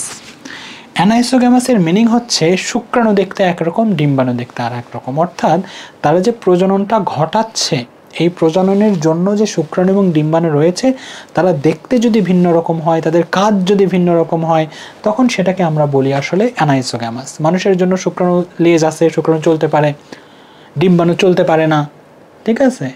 দেখতে গোল, তাহলে কি কাজ ভিন্ন না? দেখতে ভিন্ন না? দেখতে ভিন্ন, তো তখন বলা হবে যে এদের যৌন জনন অ্যানাইসোগ্যামাস। যৌন জনন বলতে কি বোঝায়? যৌন জনন বলতে বোঝায় প্রজননে যদি আলাদা 2টি কোষের প্রয়োজন পড়ে, দ্যাট মিন্স উদ্ভিদের প্রয়োজনেও কিন্তু কি প্রয়োজন পড়ে? একটা পরাগরেণু দরকার হয়, আর একটা কি দরকার হয়? ডিম্বাণু দরকার হয়। 11 নম্বর চ্যাপ্টার এগুলো আরও ক্লিয়ার হবে। তাহলে 2টা আলাদা কোষের প্রয়োজন পড়ছে, তার মানে সেটা যৌন জনন। মানুষের জন্যও তাই। মানুষের জন্য কি লাগে? শুক্রাণু লাগছে, এবং আর কি লাগছে? ডিম্বাণু লাগছে। পুরুষ দেহ থেকে শুক্রাণু লাগছে, আর মেয়েদের দেহ থেকে ডিম্বাণু লাগছে। এই জননের জননকেই মূলত বলা হয় যৌন জনন, যখন আলাদা 2টি কোষ প্রয়োজন পড়ে। আচ্ছা, ঠিক আছে। স্ত্রী জননাঙ্গ বিশিষ্ট উদ্ভিদ। হ্যাঁ, উদ্ভিদের ক্ষেত্রে স্ত্রী জননাঙ্গ থাকে, পুং জননাঙ্গও থাকে।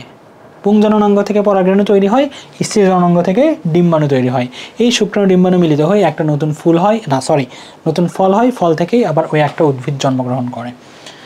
দেখো বাবা, এটা তো আমি একদিনে তোমাদের সব ডাউট ক্লিয়ার করতে পারবো না। যখন এই 10টা দিন পার হয়ে যাবে, তোমাদের সত্যিই কোনো প্রশ্ন থাকবে না। নেক্সট, অ্যানিমিলিয়াতে কি রয়েছে? সকল প্রাণী রয়েছে। কোষ প্রাচীর, প্লাস্টিড, কোষ গহ্বর নাই, দরকার নাই। কোষ প্রাচীর কি? কোষ প্রাচীর কাজ কি? উদ্ভিদের মানে প্রাণীর কি কোষ প্রাচীরের কাজ কি ছিল? কাজ ছিল তাকে তোমার শক্ত অবস্থান তৈরি করিয়ে দেওয়া। শক্ত অবস্থান। তো আমাদের শক্ত অবস্থানের জন্য কি আছে বলো তো? আমাদের তো শক্ত অবস্থানের জন্য হাড় আছে, সুতরাং আমাদের কোষ প্রাচীর দরকার নাই। সেগুলো গতদিন আমি বলেছি খুব সুন্দর করে। প্লাস্টিডের কাজ হচ্ছে খাদ্য তৈরি করা, আমাদের তো খাদ্য তৈরি করতে হয়ই না, আমরা উদ্ভিদ খেয়ে বেঁচে থাকি। কোষ গহ্বর নেই, কোষ গহ্বরের কাজ হচ্ছে খাদ্য সঞ্চয় করা। আমাদের তো খাদ্য সঞ্চয়ের দরকার নাই, উদ্ভিদ শীতকালে খাবার তৈরি করে না, পাতা ঝরায় দেয়, সেই জন্য খাদ্য সঞ্চয় করে রাখে, সেই জন্য কোষ গহ্বর আছে, আমাদের তো নাই। তাহলে দেখো এই তিনটা বৈশিষ্ট্য জানার সাথে সাথে তুমি মানুষের বৈশিষ্ট্য জানলা, তুমি বাঘের বৈশিষ্ট্য, তুমি গরুর বৈশিষ্ট্য, ছাগলের বৈশিষ্ট্য, সাপের বৈশিষ্ট্য, ব্যাঙের বৈশিষ্ট্য, জকের বৈশিষ্ট্য সব জেনে গেলা। এটাই তো শ্রেণীবিন্যাসের ধামাকা। হেটারোট্রফিক বা পরভোজী প্রাণী সবসময় খাদ্যের জন্য অন্যের ওপর ডিপেন্ড করে। তোমরা ভাবো কই আমরাই তো রান্না করি, তো ভাবি রান্না করো, তো কি রান্না করো? তোমার দেহের মধ্যে খাবারটা তৈরি হয়। খাদ্য তৈরি হওয়ার মানে হচ্ছে দেহের মধ্যে তৈরি হওয়া, উদ্ভিদের দেহের মধ্যেই তৈরি হয় খাবার, আমাদের সেটা হয় না।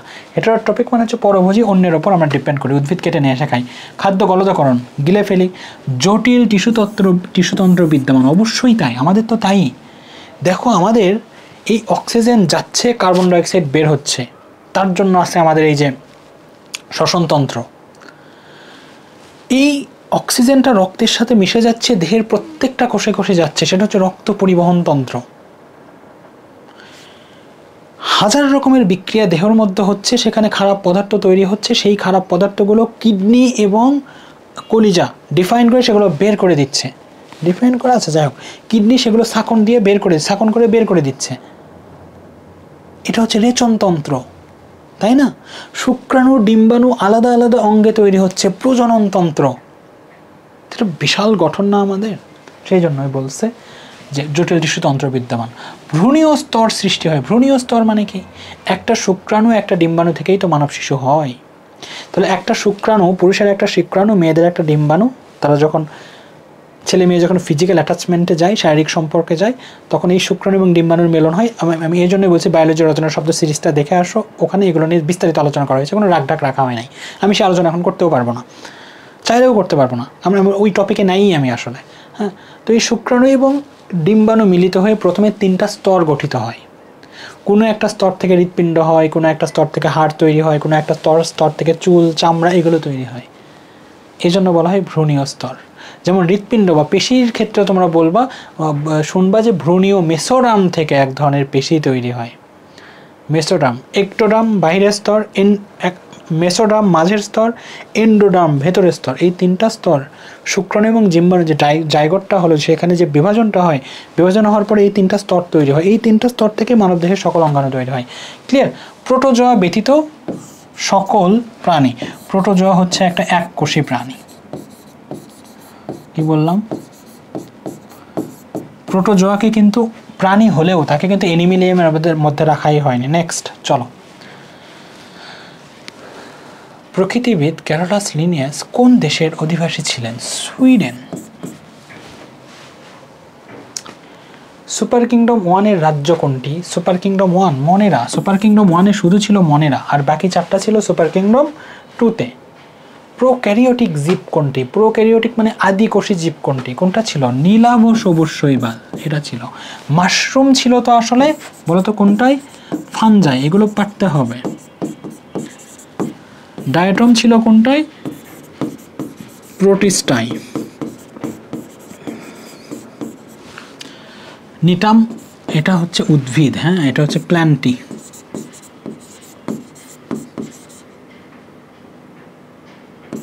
এটা প্ল্যান্টি রাজ্যের অন্তর্গত। এগুলো তোমাদেরকে জানতে হবে। তুমি যখন একটার পাশাপাশি বাকি সবগুলোও পারবা, তার মানে তোমার পড়া হয়েছে, আর পড়ার দরকার নাই। কোন রাজ্যে জীবের কোষে প্লাস্টিড, মাইটোকন্ড্রিয়া, এন্ডোপ্লাজমিক রেটিকুলাম নাই? মনে রাখতে নাই। সব জানা প্রশ্ন। দেখো, ব্যাকটেরিয়ার রাজ্য কোনটি? বলো, ব্যাকটেরিয়া কোথায় ছিল? মনে রাতে ছিল। নীলাভ সবুজ শৈবাল এবং ব্যাকটেরিয়া ছিল মনে রাতে, তাই না? দেখো দিনাজপুর বোর্ড 20-এ এসেছে, এখানে সবগুলো লিখে দিয়েছি। মনেরা রাজ্যের জীব নীলাভ সবুজ শৈবাল, ব্যাকটেরিয়া। প্রোটিস্টা রাজ্যে অ্যামিবা, পারমেসিয়াম এককোষী বহুকোষী শৈবাল। ফানজাই রাজ্যে ইস্ট, পেনিসিলিয়াম, মাশরুম। প্ল্যান্টি রাজ্যের জীব উন্নত ও সবুজ। এই কয়েকটা পড়ো তাহলেই হবে, এর বাহিরে যাইতেন ন, খাইতেন ন। নেক্সট, নষ্ট এই পড়াবো না, তোরা পড়, জানি না। নিম্নের কোন রাজ্যের ক্ষেত্রে কনজুগেশনের মাধ্যমে যৌন জনন ঘটে? যৌন জনন, কনজুগেশন, যাই হোক, এবং কোনো ভ্রূণ গঠিত হয় না, এটা হচ্ছে তোমার প্রোটিস্টা। কনজুগেশন কোথায় ছিল? প্রোটিস্টাতে ছিল। ক্লিয়ার? এখানে লিখেও দিয়েছি, প্রতিটি রাজ্যের বৈশিষ্ট্য লেখাও হয়েছে এখানে, আরেকবার করে দেখে নিবা তোমরা। এককোষী ইউক্যারিওটিক জীবসমূহ কোন কিংডমে? এটাই বলেছিলাম, প্রোটিস্টা। এককোষী ইউক্যারিওটিক জীব কোথায় পাওয়া যায়? প্রোটিস্টাতে। এটা নিয়ে কথাও বলেছি আমি, যে এককোষী কিন্তু আবার ইউক্যারিওটিক, সুগঠিত নিউক্লিয়াস, আবার সেটা এককোষী, এটা প্রোটিস্টাতে পাওয়া যায়। কনজুগেশন, কনজুগেশন কি? কনজুগেশন লিখেছে যৌন জনন প্রক্রিয়া, না এটা আসলে সঠিক না। কনজুগেশন কোনো জনন প্রক্রিয়াই না রে ভাই। কনজুগেশন জনন প্রক্রিয়া হবে কেন? কোন দুঃখে? ব্যাকটেরিয়া আসলে কিভাবে জনন ঘটায়? ব্যাকটেরিয়া তার ইয়েটা যাবই না, বাট বাদ দাও। তোমাদের বইয়ে সম্ভবত যৌন জনন লেখা আছে, যৌন জনন থাকলে যৌন জনন দিও। কোনটি প্রোটিস্টার উদাহরণ? দেখো, ও পারমোসিয়াম, এটা প্রোটিস্টা, রাইট। এটা কি ব্যাকটেরিয়া? কি বলো তো? মনেরা। পারতে হবে, পারতে হবে, এটা পারলে তুমি পড়া হয়েছে। মাশরুম কি? মাশরুম হচ্ছে ফানজাই। এটাও কি? পেনিসিলিয়াম। পেনিসিলিয়াম কি বলো তো? পেনিসিলিয়ামও ফানজাই। ফানজাই। নেক্সট পড়ো, এগুলো একটু পড়ো। কোনটির দেহে মাইসেলিয়াম? আরে পেনিসিলিয়াম, মাইসেলিয়াম। সুতরাং এই মাইসেলিয়াম কোথায় পাওয়া যায়? পেনিসিলিয়াম মাশরুমে, এই যে এখানে পাওয়া যায়। প্রোটিস্টা, প্রোটিস্টা না না, ফানজাইয়ে পাওয়া যায়। কোন রাজ্যের জীবদেহে অ্যানাইসোগ্যামাস ধরনের যৌন? অ্যানাইসোগ্যামাস কার হয়? প্ল্যান্টিতে হয় অ্যানাইসোগ্যামাস, রাইট, প্ল্যান্টিতে। কোন রাজ্যের সদস্যরা হেটারোট্রফিক? অ্যানিমিলিয়া। হেটারোট্রফিক মানে পরভোজী। সব পড়ানো হয়েছে, তোমাদের এখন কাজ হচ্ছে শুধু বাসায় পড়া, রিভিশন দেওয়া। সব বোর্ডের কোশ্চেন এগুলোই আসে, এবং এখানে আবার বৈশিষ্ট্য লিখে দেওয়া হয়েছে। ক্লিয়ার? প্রাণীদেরকে কি বলা হয়? পরভোজী বলা হয়। এর কি পড়াবো আমি? এবার শ্রেণীবিন্যাসে বিভিন্ন ধাপ। সমস্যা কোথায় হয়ে গেল বাছাধন? সমস্যা কোথায়? আমরা তো প্রথমে তো রাজ্য করলাম, প্রথমে সুপার কিংডম ছিল, সুপার কিংডমকে 5টা রাজ্যে ভাগ করলাম, খুবই ভালো করছি। একটা রাজ্যের নাম দিলাম অ্যানিমিলিয়া, খুবই ভালো ব্যাপার। অ্যানিমিলিয়ার বৈশিষ্ট্য লিখলাম, খুবই ভালো ব্যাপার। এখন সকল অ্যানিমেল কি এক? যত অ্যানিমেল তোমার মতো দেখতে, হাত আছে, পা আছে, মেরুদণ্ড আছে, আরে কিছুই তো নাই। তাহলে শুধু অ্যানিমিলিয়ার 5টা বৈশিষ্ট্য বা 6টা বৈশিষ্ট্য পড়েই স্পেসিফিক করে ওই জীবকে বোঝানো সম্ভব না। ক্লিয়ার? সাপ মেরুদণ্ড আছে, জোকের নাই, তোমার আছে আবার মেরুদণ্ড। তাহলে সাপের মেরুদণ্ড আছে, তোমারও মেরুদণ্ড আছে, দুইজন কি দেখতে এক? তোমার হাত আছে, সাপের তো হাত নাই। তার মানে কি? শুধু ওই প্রাণীর কয়েকটা বৈশিষ্ট্য পড়ে স্পেসিফিক করে কোন জীব সেটা বোঝানো সম্ভব না। সেই জন্য তারা কি করে? রাজ্যকে বিভিন্ন পর্বে ভাগ করে, পর্বকে বিভিন্ন শ্রেণীতে ভাগ করে, শ্রেণীকে বিভিন্ন কয়েকটা গোত্রে ভাগ করে, হ্যাঁ, গোত্রকে আবার কয়েকটা গণে ভাগ করে, গণকে আবার কয়েকটা প্রজাতিতে ভাগ করে, এবং আস্তে আস্তে স্পেসিফিক করে ফেলে যে এইবার ওই জীবটাকেই বোঝানো হচ্ছে। তাহলে কিভাবে? দেখো, এটা মূলত মানুষের জন্য কাজ করে, এটা মানুষের জন্য করা হয়েছে, হোমোসেপিয়ান্স, মানুষের জন্য। দেখি কিভাবে করেছে এটা। হোমোসেপিয়ান্স, দেখো, রাজ্য কিংডম অ্যানিমিলিয়া, মানুষ প্রাণী কি প্রাণী নয় বলো? প্রাণী। তাহলে যখন অ্যানিমিলিয়া বলবা, মানুষ আসবে, সাপ আসবে, কেঁচো আসবে, সবাই তো আসবে, আসবে না? আসবে তো, সবাই প্রাণী। তাহলে শুধু রাজ্য অ্যানিমিলিয়ার বৈশিষ্ট্য পড়ে তুমি মানুষকে আইডেন্টিফাই করতে পারবা না। এই কয়েকটা বৈশিষ্ট্য পড়ে ওটা মানুষ ছিল এটা বলা যাবে না, ওটা সাপও হতে পারে, কেঁচো হতে পারে। তখন কী করলো? এই রাজ্যকে কয়েকটা ভাগে ভাগ করলো, সেই ভাগটা কিন্তু পর্ব, অনেকগুলো পর্বের মধ্যে একটা পর্ব হচ্ছে করডাটা। করডাটা পর্ব মানে কি? তারা বলছে করডাটার মধ্যে কোনো এক পর্যায়ে নটোকর্ড ভাবতে পারো মেরুদণ্ডের মতো। কার মতো? ভাবতে পারো, আপাতত ভাবো মেরুদণ্ড। তাহলে দেখো, কেঁচো কিন্তু বাদ পড়েছে, বাদ পড়ে নাই? এখানে আরও কি থাকতে পারে? বানর থাকতে পারে, রাইট? দেখো, এবার কিন্তু কেঁচো বাদ পড়েছে, কারণ মেরুদণ্ড তো কেঁচো নাই। তার মানে যখনই আমরা করডাটা পর্বে চলে আসলাম, তখন অলরেডি এখন কে কে আছে? এখন মানুষ আছে, এখন সাপ আছে, এখন বানর আছে, এরা কিন্তু আছে। বাদ পড়ছে কে? কেঁচো বাদ, বানর। এই পর্বকে অনেকগুলো ক্লাসে ভাগ করছে, তার মধ্যে একটা ক্লাসের নাম হচ্ছে ম্যামালিয়া। ম্যামালিয়াতে কি বলছে? বাচ্চাকে বুকের দুধ খাওয়ায় ও লোম আছে, ল্যাও ঠেলা। তার মানে হচ্ছে সাপ তো বাচ্চাকে বুকের দুধ খাওয়ায় না, তার মানে এবার কি আছে? মানুষ আছে ও বানর আছে। দেখেছো তারা একটা একটা করে, বানরে এরকম আছে নাকি রে জানি না। তবে দেখো যখনই ম্যামালিয়াতে আসছে অনেকগুলো ক্লাস আছে, তার মধ্যে একটা ক্লাস হচ্ছে ম্যামালিয়া। ম্যামালিয়ার বৈশিষ্ট্য হচ্ছে এর মধ্যে সেই প্রাণীগুলোই থাকতে পারবে যারা বাচ্চাকে বুকের দুধ খাওয়ায়, লোম আছে। সাপের লোমও নাই, বাচ্চাকেও বুকের দুধ খাওয়ায় না, দুধই তো নাই, খাওয়াবে কি? রাইট, হতে পারে ডিম। আচ্ছা, তার মানে অলরেডি সাপ বাদ পড়েছে। তো দেখো আস্তে আস্তে আমরা স্পেসিফিক করে মানুষের দিকেই কিন্তু যেতে পারছি। এই শ্রেণীকে অনেকগুলো বর্গে ভাগ করেছে। একটা বর্গের নাম কি দেওয়া আছে? প্রাইমেট। বলছে আঁকড়ে ধরার মতো হাত আছে, ঘ্রাণ শক্তি অপেক্ষা দৃষ্টিশক্তি উন্নত। আচ্ছা তোমরা বলো তো, এখানে গরু থাকতে পারতো না? বলো পারতো কি পারতো না? অবশ্যই পারতো। এখানেও গরু থাকতে পারতো না? হ্যাঁ, কারণ বাচ্চাকে বুকের দুধ খাওয়ায়, গরু তো বাচ্চাকে বুকের দুধ খাওয়ায়, তাই না? এখন মানুষ তো হলো না, মানুষ হয়েছে, বানর হয়েছে, গরু হয়েছে, তাহলে স্পেসিফিক্যালি মানুষে আমার যেতে হবে। তখন এই শ্রেণীকে, অর্থাৎ ম্যামালিয়া, অর্থাৎ এই শ্রেণীকে তারা অনেকগুলো বর্গে ভাগ করছে, অনেকগুলো বর্গ। সেই কয়েকটা বর্গের মধ্যে একটা বর্গের নাম হচ্ছে প্রাইমেট। প্রাইমেটে কারা থাকে? যাদের আঁকড়ে ধরার মতো হাত থাকবে, ঘ্রাণ শক্তি অপেক্ষা দৃষ্টিশক্তি উন্নত। অবশ্যই আমাদের তো তাই, আঁকড়ে ধরার মতো হাত আছে, ঘ্রাণ শক্তি অপেক্ষা দৃষ্টিশক্তি। আমরা আকাশে চাঁদ দেখি, কিন্তু গন্ধকে অত দূর থেকে পাবা না, তাহলে ঘ্রাণ শক্তি অপেক্ষা দৃষ্টিশক্তি উন্নত। এইবার বাচ্চা ধান কে বাদ পড়েছে? এইবার গরু বাদ পড়েছে। এইবার আছে কে? মানুষ আর বানর। ক্লিয়ার? তারপরে এই বর্গকে অনেকগুলো গোত্রে ভাগ করেছে। একটা হচ্ছে হোমোনিডাই। হোমোনিডাইয়ের মধ্যে কারা থাকে? সিম্পাঞ্জি, গরিলা, বানর, মানুষ। রাইট, এই গোত্রকে অনেকগুলো গণে ভাগ করেছে। একটা হচ্ছে হোমো, দেহের অনুপাতে মস্তিষ্ক সবচেয়ে বড় এবং খারাপভাবে হাঁটতে পারে। আমরা কি করতে পারি? খারাপভাবে কিন্তু হাঁটতে পারি। ক্লিয়ার? তার মানে আস্তে আস্তে আমাদের দিকে যাচ্ছে। এবং দেহের অনুপাতে মস্তিষ্ক বড়, আমাদের মাথাটা কিন্তু বেশ বড়ই আসলে। দেখো হাতের আঙুলগুলো দেখো, তার চেয়ে মাথাটা বড় আসলে। ক্লিয়ার? তারপরে প্রজাতি স্প্যাসিস, দেখো এগুলো প্রত্যেকটাই কিছু না কিছু বৈশিষ্ট্য ধারণ করে আছে। হ্যাঁ, হোমোসেপিয়ান্স, তাই তো বলি, বানান ভুল লিখছিলাম নাকি? হোমোসেপিয়ান্স, হোমো এটা হচ্ছে গণ, এরও কিছু বৈশিষ্ট্য আছে। যেমন কি মস্তিষ্ক বড় হবে, খারাপভাবে হাঁটতে পারবে। ঠিক আছে, এটা মানুষের বৈশিষ্ট্য।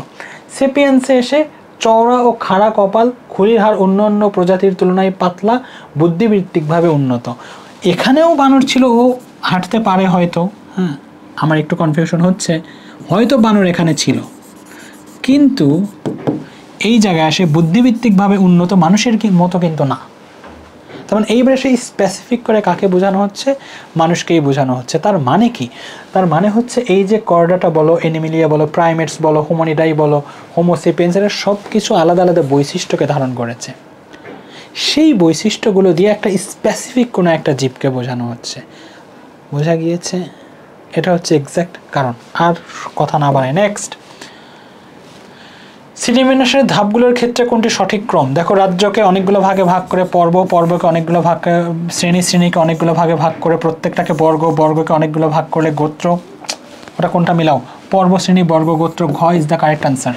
নেক্সট, শ্রেণীবিন্যাসের সর্বোচ্চ একক কোনটা? সবচেয়ে উপরে কি আছে? রাজ্য। নেক্সট, নিম্নের কোন গণের প্রাণী খাড়াভাবে দুই পায়ে হাঁটতে পারে? হোমো। মানুষ প্রাইমেট বর্গের অন্তর্গত। প্রাইমেটসের সবচেয়ে বড় বৈশিষ্ট্য হলো আঁকড়ে ধরার মতো হাত আছে, মানুষ আঁকড়ে ধরতে পারে, তাই মানুষ প্রাইমেট বর্গের। নেক্সট, দ্বিপদ নামকরণ পদ্ধতি। একটা উদ্ভিদের বা প্রাণীর যে নামকরণটা করা হবে কিভাবে, কোন ভাষাতে করা হবে, কিভাবে করা হবে, শুধু নাম দিলেই হবে না। দেখো আমি তো টাইগার বলতেই পারি, টাইগার বললে কি তার কোনো বৈশিষ্ট্য বোঝাবে? বুঝবা বাঘ, তুমি না হয় বাঘ দেখেছো, তাই না হয় বোঝা যাবে, হ্যাঁ না? কিন্তু যদি হোমোসেপিয়ান্স বলি, তাহলে হোমোসেপিয়েন্স বলার সাথে সাথে বলে যে আপনার যে পড়াতে আগ্রহ আমাদের তো অত নাই, আসলে আপনি এত এক্সাইটেড হবেন না। হোমোসেপিয়েন্স বলার সাথে সাথে সে কোন গোত্র, কোন বর্গ, কোন ক্লাস, সব কিছু কিন্তু চলে আসবে। তার সবগুলো বৈশিষ্ট্য, হোমোর মধ্যে এই বৈশিষ্ট্য, এই বৈশিষ্ট্য, এই বৈশিষ্ট্য সবগুলো মিলিয়েই তো হোমো, সবগুলো মিলিয়েই তো গণ। হোমোগণ তো সবগুলো, তাই না? কারণ এর মধ্যে সাপোজ ম্যামালিয়া বলছে বকির দুধ খাওয়ায়, ম্যামালিয়ার মধ্যে নটোকর্ড থাকলে তো ম্যামালিয়া হতে পারবে, তাছাড়া তো পারবে না। বহুকোষী হতে পারলেই তো, মানে এইভাবেই তো সিকোয়েন্সটা করা হয়েছে। এর প্রত্যেকটা বৈশিষ্ট্য এর মধ্যে আছে, এর প্রত্যেকটা বৈশিষ্ট্য এর মধ্যে আছে, এর প্রত্যেকটা বৈশিষ্ট্য এর মধ্যে আছে। তার মানে হোমোগণ হওয়ার সাথে সাথে তার আগের সবগুলো বৈশিষ্ট্য কিন্তু ওর মধ্যে ইনক্লুড হয়ে আছে। তার মানে শুধু নামই হইল না, নামের সাথে সাথে সে দেখতে কেমন, তার আচরণ কেমন, তার কোষ বিভাজন কেমন, তার প্রজননতন্ত্র কেমন, তার এ কেমন, সে কেমন, তার জীবনধারণ সবই হয়ে গেল। অদ্ভুত ব্যাপার। এগুলো বাচ্চা কাচ্চা পড়বে না, বাচ্চা কাচ্চা পড়বে তালে নাড়ে না, স্যার কেন পড়া সারে না। ওকে, নেক্সট। তো এই যে নামকরণটা করা হচ্ছে, ল্যাটিন ভাষায় করা হয়, দুইটা পদ থাকে, একটা হোমো, একটা প্রজাতি। কারণ হোমো এবং প্রজাতি দুইটার সমন্বয় করলে ওই প্রাণীর বা উদ্ভিদের সকল বৈশিষ্ট্য পাওয়া যায়। যাই হোক, উদ্ভিদের নামকরণ করার জন্য যে সংস্থাটা রয়েছে সেটাকে বলা হয় ICBN, international code of botanical. Botany শব্দটা আসলে উদ্ভিদ বিজ্ঞান। সুতরাং উদ্ভিদ বিজ্ঞান, উদ্ভিদের নামকরণ ICBN, বোটানিক্যাল নোমেনক্লেচার। প্রাণীর নামকরণ international code of zoological nomenclature. প্রাণীর জন্য দেখো জুলজি, জু শব্দটা, জু মানে কি চিড়িয়াখানা, চিড়িয়াখানায় মানুষ কেন যায়? প্রাণী দেখতেই তো যায় না,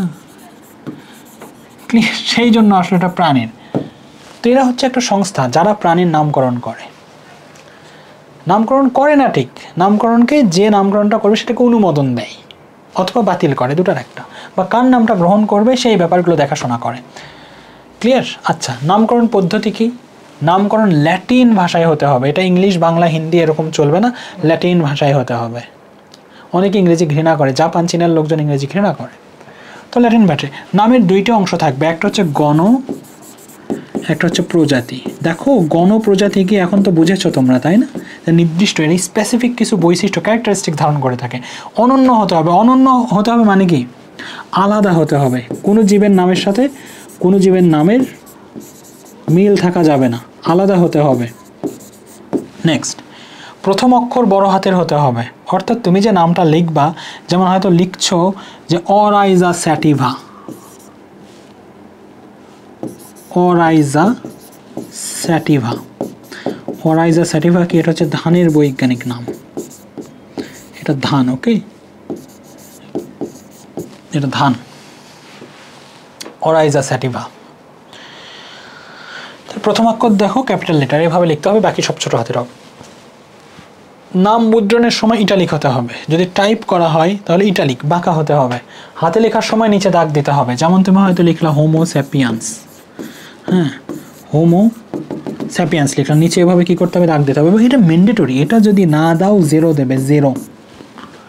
অবশ্যই নিচে দাগ দিতে হবে। এখন তুমি ভাববা আমার লেখা আমি বাঁকা করে লিখবো, তাহলে হবে না। না, হবে না, কারণ লেখা জন্মগতই বাঁকা। অটো ইটালিক তার, তাহলে কি সব লেখাই তো ইটালিক, তাহলে সবই কি বৈজ্ঞানিক নাম? বলো, সবই বৈজ্ঞানিক, সবই বৈজ্ঞানিক নাম। আচ্ছা, তাহলে তো হাতে লিখলে অবশ্যই নিচে দাগ দিতে হবে।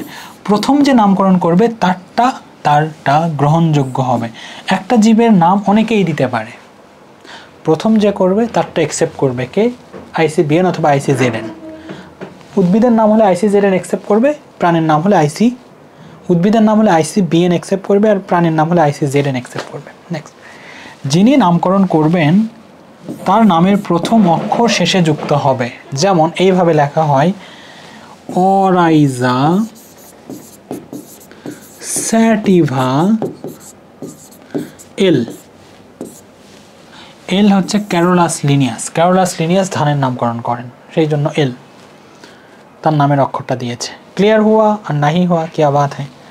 নেক্সট, এখানে বাবা কিছু বৈজ্ঞানিক নাম আছে, বাবা তোরা পড়ে নিস, আমি পারতাম না। ধান অরাইজা স্যাটিভা, আম ম্যানজিফেরা ইন্ডিকা, কাঁঠাল আর্টোকার্পাস হেটারোফাইলাস, শাপলা নিমফিয়া নৌচালি। কি সুন্দর, কি সুন্দর, নিমফিয়া নৌচালি। একটু দেখো, বৈজ্ঞানিক নাম পড়ার গুগলে না দিয়ে ইউটিউবে দিও। হ্যাঁ, নিম্পিয়া নৌচালি, এগুলো একটু পড়ে নিও। আমিও সব মনে থাকে না অনেক সময়। আরশোলা পেরিপ্ল্যানেটা আমেরিকানা। ইলিশ টেনুউলুজা ইলিসা, অদ্ভুত অদ্ভুত। টাইগার রয়্যাল বেঙ্গল টাইগার, রতে রয়্যাল, বতে বেঙ্গল টাইগার। প্যান্থারা টাইগ্রিস, পড়ে নেও একটু। হ্যাঁ, সবই পড়তে হবে, সো ভেরি ইম্পর্ট্যান্ট, পড়তে হবে। হ্যাঁ, কোনো না কোনো সালে কোনো না কোনো বোর্ডে আসবেই। এবং এই ক্লাস 9-10-এ যে কয়টা বৈজ্ঞানিক নাম আছে পড়ে নিও, তাহলে ইন্টারমিডিয়েট থেকে কষ্ট কম হবে। এটা পড়তেই হবে, এটা থেকে তোমাদের কোনো বাঁচন নাই। নেক্সট, নিচের কোন নিয়ম অনুসারে প্রাণীর নামকরণ করা হয়? প্রাণীর নামকরণ বলেছে না, তাই না? বলো, প্রাণী না, প্রাণী হচ্ছে ICZN, international code of zoological nomenclature. ICBN এর পূর্ণরূপ international code of botanical nomenclature. Next, জীবের বৈজ্ঞানিক নামের বহুপদী সমাপ্তিসূচক প্রশ্নোত্তরটি। আচ্ছা, বহুপদী সমাপ্তিসূচক, এটা হচ্ছে গণ ও বহুপদী সমাপ্তিসূচক বোঝাচ্ছে যে দুইটা পদ থাকবে, একটার বেশি মানেই বহুপদী, আর সমাপ্তি মানে হচ্ছে একদম শেষ। তো নামকরণটাই কী করা হয়? গণ এবং প্রজাতি, এটা এই দুইটাই তো শেষে থাকে, ওই দুটা নিয়েই তো করা হয়। আবার একক না, যেহেতু দুইটা থাকে সেজন্য বহুপদী বলা হয়েছে। ঠিক আছে, গণ এবং প্রজাতি। নেক্সট, দ্বিপদ নামকরণ করা হয় কোন ভাষায়? ল্যাটিন ভাষায়। কই তোমার আমার মনের ভাষায়? দ্বিপদ নামকরণের জনককে? ক্যারলাস লিনিয়াস। আমি এরকম অদ্ভুত নামকরণের জনক আমি ছাড়া আর কি হবে? কোন বইটি আধুনিক দ্বিপদ নামকরণের সূচনা বিন্দু হিসেবে স্বীকৃত? স্প্যাসিস প্ল্যান্টারাম। ওই বইয়ে প্রথম এই দ্বিপদ নামকরণ আসে, উনি উদ্ভাবন করেন। নিমফিয়া নৌচালি, কুইন্টার বৈজ্ঞানিক নাম শাপলার, পড়েছি একটু আগে। দেখো, এগুলো সব সহজ, এই বোর্ডে আসছে, এগুলোই আসে বাবা, এগুলো ঘুরে ফিরে এগুলো আসে। আমাদের জাতীয় পাখির বৈজ্ঞানিক নাম কোনটি? ক্যাপসাইকা সোলারিস, এই যে এটা জাতীয় পাখির বৈজ্ঞানিক নাম। ইলিশ মাছের বৈজ্ঞানিক নাম কি? টেনুয়েলুজা ইলিসা। এগুলো সব পড়ানো হয়েছে, সব আছে, এগুলো বোর্ডের কোশ্চেন, ইনশাল্লাহ পড়ে যাওয়া, কমন পাবা, কোনো সমস্যা নাই। ভ্রূণবিদ্যা বহুপদী সমাপ্তিসূচক চলে আসছে। ভ্রূণবিদ্যা শাখার আলোচ্য বিষয়, ভ্রূণবিদ্যাতে জন কোষের উৎপত্তি, ভ্রূণ সৃষ্টি, ভ্রূণের বিকাশ, সব কিছু নিয়ে আলোচনা করা হয়। ক্লিয়ার? এগুলো নতুন কোনো টপিকের প্রশ্ন নয়, এগুলো আগে যে টপিকগুলো আমরা পড়ে আসলাম সেগুলোতেই। নীলাভ সবুজ শৈবালের কোষে, নীলাভ সবুজ শৈবাল কার অংশ? রে ভেড়া, মনেরা। তাহলে মনেরার কি কি বৈশিষ্ট্য মনে করো আর আনসার করো। সুগঠিত নিউক্লিয়াস অনুপস্থিত? ইয়েস, নাই। মনেরা এটা প্রোক্যারিওটিক, তো হে মূর্খ, হতমূর্খ, প্রোক্যারিওটিক। আমি কেন, তুই কেন আমার হইলি না, প্রোক্যারিওটিক। সুতরাং সুগঠিত নিউক্লিয়াস থাকবে না, প্রোক্যারিওটিক মানেই থাকবে না। মাইটোকন্ড্রিয়া থাকে না, ডিএনএ অথবা আরএনএ থাকে। নীলাভ সবুজ শৈবাল কোষে হ্যাঁ, এটা তো সত্য, মাইটোকন্ড্রিয়া থাকে না, ডিএনএ অথবা আরএনএ থাকে, এই দুটো সত্য, দুটার একটা থাকে। 2 এবং 3, মারোসিল এককোষী জীব, ব্যাকটেরিয়া, অ্যামিবা, প্লাজমোডিয়াম। না, ব্যাকটেরিয়া না, তিনটাই। প্লাজমোডিয়াম কি? এই বের করো, গুগলে যাও, যাই লেখো প্লাজমোডিয়াম কি। এককোষী জীব, এরা তিনটাই, মনে রাখবা। এগুলোই আমি কেন সিলেক্ট করেছি, সহজগুলো দিয়ে তো লাভ নাই, এমন কোনো কিছু আসুক যেন তোমাদের শিখতে হয়, একটু পড়তে হয়, তাই না? স্লাইড পড়ে যেন কাজ হয়। গুড। নেক্সট, চলো, রাজ্য ফাঞ্জাই ও রাজ্য প্লান্টির সদৃশ্য হলো। রাজ্য ফাঞ্জাই ও রাজ্য প্লান্টির স্পোর দিয়ে বংশবৃদ্ধি না। ফাঞ্জাই স্পোর থাকলেও প্ল্যান্টিতে গিয়ে পরাগরেণু ডিম্বাণু থাকে। নিউক্লিয়াস সুগঠিত, ইয়েস, দুটাই তো ইউক্যারিওটা, তাহলে দুটাই সুগঠিত। কোষে কোষ প্রাচীর উপস্থিত, হ্যাঁ, কোষ প্রাচীর উপস্থিত। কোনটা গেল কোথায়? 2 এবং 3। কিছু কনফ্লিক্ট হবে, একটু ভালো করে দেখো। হ্যাঁ, একটু পড়ে যেও মাদ্রাসা বোর্ড। প্লান্টি রাজ্যের বৈশিষ্ট্য আর পারতাম না। নিউক্লিয়াস যুক্ত সালোক সংশ্লেষণকারী, ইয়েস। এদের উন্নত টিস্যুতন্ত্র বিদ্যমান, ইয়েস। Anisogamous, yes.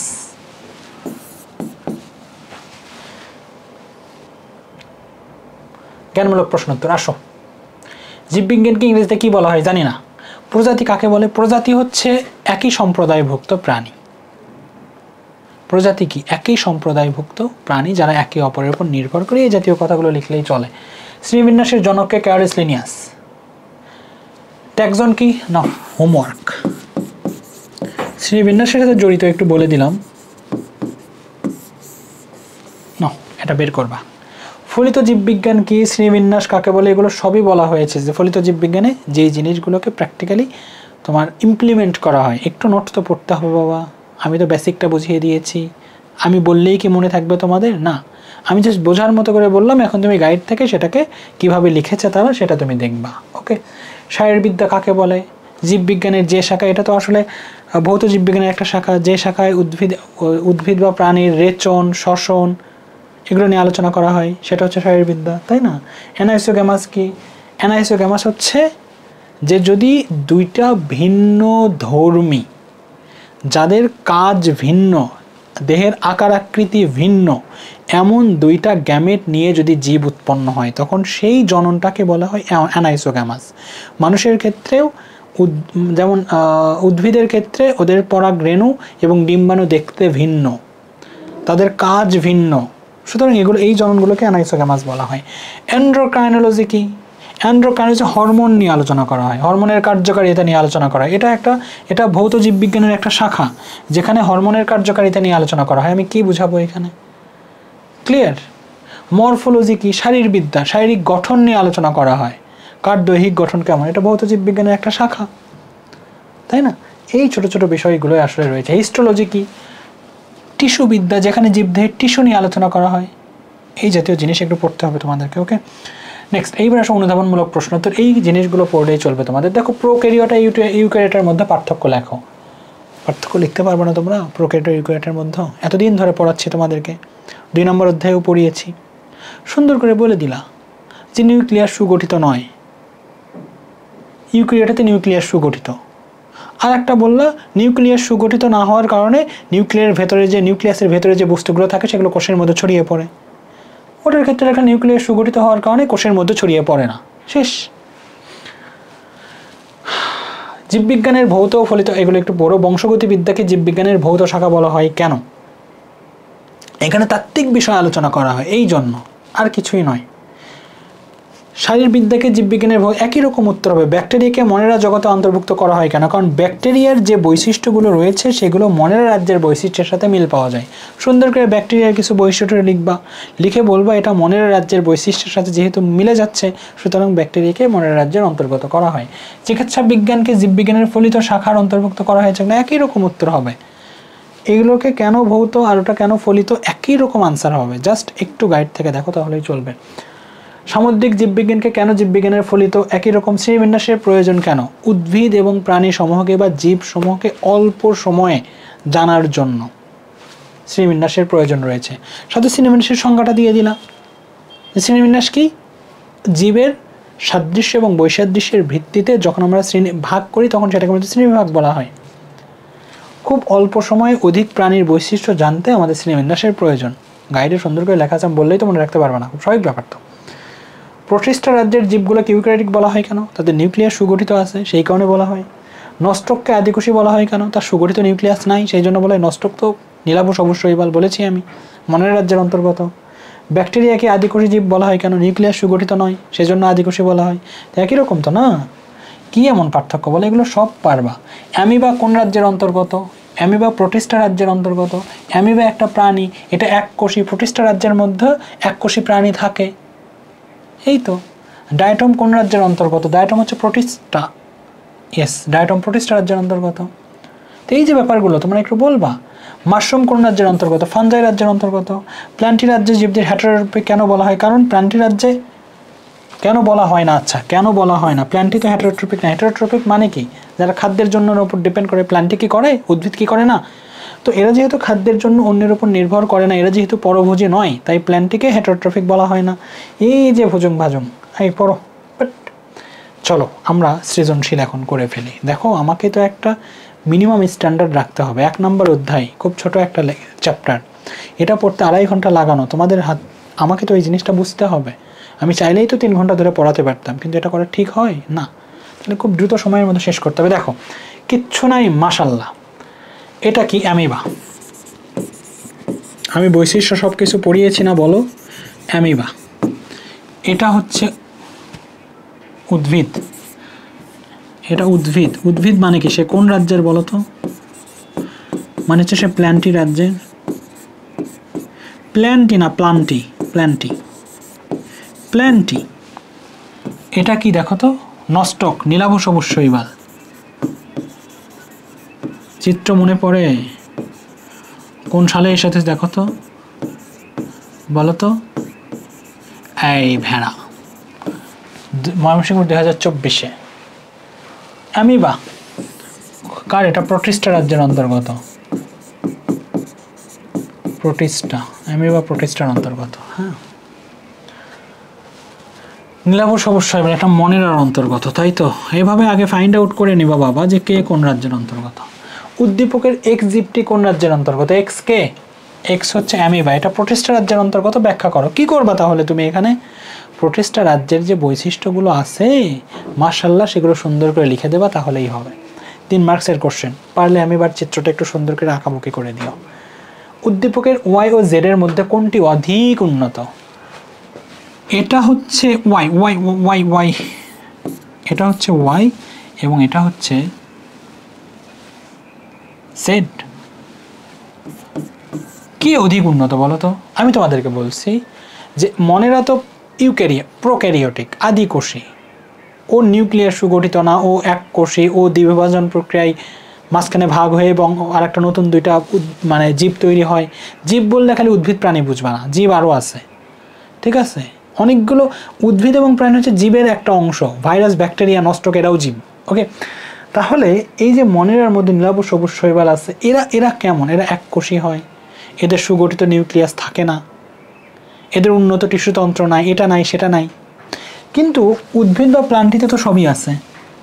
তাহলে অধিকতর উন্নত কে? অবশ্যই প্ল্যান্টটি অধিকতর উন্নত। এগুলোই লিখবা যে ওর নিউক্লিয়াস সুগঠিত নয়, ওর উন্নত টিস্যুতন্ত্র বিদ্যমান নেই, ও নিজের খাদ্য নিজে তৈরি করতে পারে না, এ তো ওগুলো সবই পারে, সুতরাং এ বেশি উন্নত। এবং আরেকটা কথা তোমাদেরকে বলতে চাই যে মনেরার থেকে প্রোটিস্টা উন্নত, প্রোটিস্টার থেকে ফানজাই উন্নত, ফানজাই থেকে প্ল্যান্টি উন্নত, প্ল্যান্টি থেকে অ্যানিমিলিয়া উন্নত। ক্লিয়ার?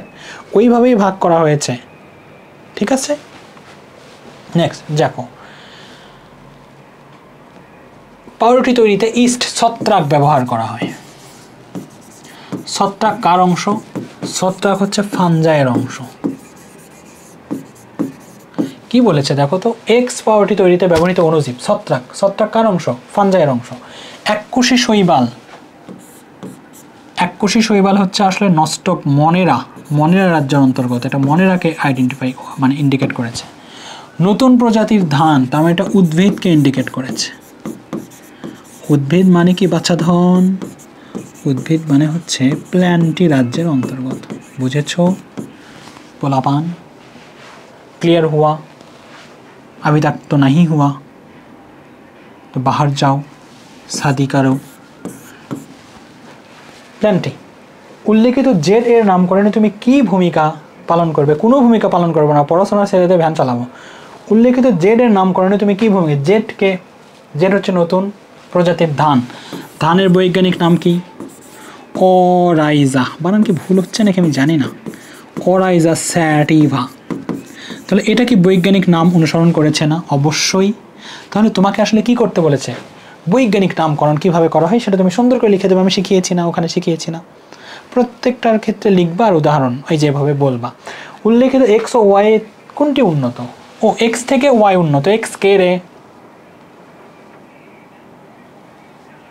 কি বলে? উল্লেখিত এক্স ওয়াই থেকে উন্নত। হ্যাঁ হ্যাঁ হ্যাঁ হ্যাঁ অবশ্যই এক্স ওয়াই থেকে উন্নত।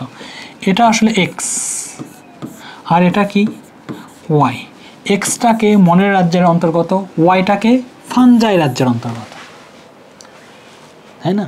এক্স হচ্ছে মনের রাজ্য, আদিকোষী, নিউক্লিয়াস সুগঠিত না, উন্নত টিস্যুতন্ত্র নাই, এক কোষী, তাই না? আর ফানজাইয়ের মধ্যে ওরা বহুকোষী। এই কথাগুলো একটু বলবা, ঠিক আছে? সুগঠিত নিউক্লিয়াস আছে, কোষের মধ্যেও ওই নিউক্লিয়ার পদার্থগুলো ছড়িয়ে পড়ে না, এই জাতীয় জিনিসগুলো বললে হবে। জাস্ট একটু গাইড থেকে দেখো তারা কীভাবে লিখেছে। কুমিল্লা বোর্ড 2024 সালে এসেছে। আমার কাজটা শুধু আইডেন্টিফাই করে দেয়, আমি তো আর সব বলে দেবো না। প্রতিটি জীবের একটি বৈজ্ঞানিক নাম থাকে যা ICBN ও ICZN কর্তৃক স্বীকৃত, যেমন অরাইজা স্যাটিভা, নস্টক অ্যানিমা।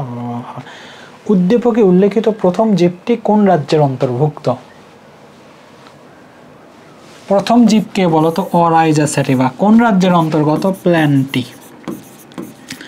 আমি যদি এখন আর নাও পড়াই তারপরেও তোমরা বুঝতে পারবা কে কোন রাজ্যের অন্তর্গত, জাস্ট সেই রাজ্যের বৈশিষ্ট্য লিখে দিলেই চলে। ব্যাখ্যা করো তো, কি ব্যাখ্যা করবা? প্ল্যান্টি অরাইজা স্যাটিভা এর বৈশিষ্ট্যগুলো তুমি বলবা এটা প্ল্যান্টি রাজ্যের সাথে মিলে যাচ্ছে, এই দ্যাটস ইট। ঘ, উদ্দীপকে উল্লেখিত দ্বিতীয় ও তৃতীয় জীব একই রাজ্যের অন্তর্ভুক্ত নয় কেন? ব্যাখ্যা করো। নস্টক মনেরা রাজ্যের অন্তর্গত, অ্যামিবা প্রোটিস্টা রাজ্যের অন্তর্গত। একই রাজ্যে নয় কেন? তাহলে এটা কীভাবে ব্যাখ্যা করবা? তুমি এর বৈশিষ্ট্যগুলোও লিখবা, এর বৈশিষ্ট্যগুলোও লিখবা, লিখে বলবা যেহেতু তারা একই বৈশিষ্ট্যের নয় তাই তারা একই রাজ্যের নয়। বৈশিষ্ট্য পড়িয়েছি তো না? নেক্সট, জীববিজ্ঞানের শিক্ষক শিক্ষার্থীদের জীবের শ্রেণীবিন্যাস পড়াতে গিয়ে অ্যামিবা ও রুই মাছ এর রাজ্য সম্পর্কে বিস্তারিত আলোচনা করলেন। অ্যামিবা কোন রাজ্য? বলো। প্রোটিস্টা। রুই মাছ কোন রাজ্য? বলো। এনিমেলিয়া।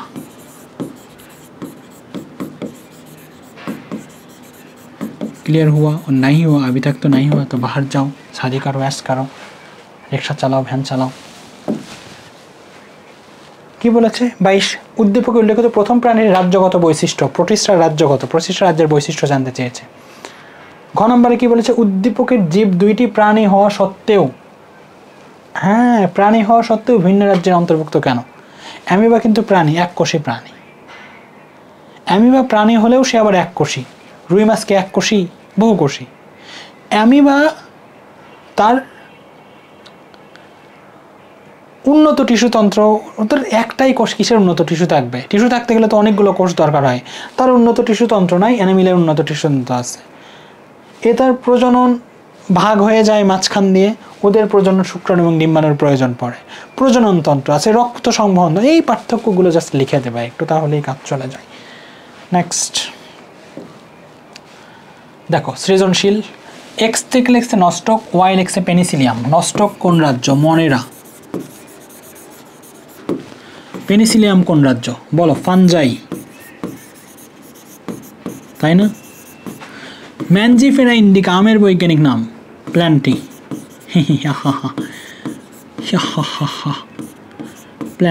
প্ল্যান্টি। এক্স ও ওয়াই জীব দুটি ভিন্ন সুপার কিংডমের অন্তর্ভুক্ত। এক্স এবং ওয়াই। এক্স কে ভিন্ন super kingdom, prokaryota, super kingdom 1, right? ভিন্ন সুপার কিংডম, সুপার কিংডম কি সুপার কিংডম 1। আর ফানজাইটে কি? সুকি 2, সুপার কিতে কিংডম 2, ভিন্ন কিংডমের অন্তর্ভুক্ত। তাদের বৈসাদৃশ্য ব্যাখ্যা করো। সাদৃশ্য বৈসাদৃশ্য চাইছে, মনেরার বৈশিষ্ট্য লিখবো, ফানজাইয়ের বৈশিষ্ট্য লিখবো, এই তো শেষ। জেড যে রাজ্যের অন্তর্ভুক্ত সে রাজ্যটি ওয়াই রাজ্য থেকে উন্নত। জেড কে? প্ল্যান্টি। ওয়াইটাকে? ফানজাই থেকে প্ল্যান্টি উন্নত অবশ্যই।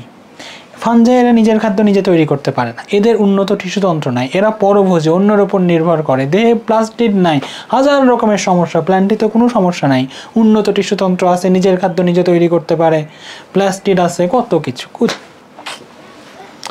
নেক্সট, একই দেখো, এককোষী শৈবাল। এককোষী শৈবাল হচ্ছে,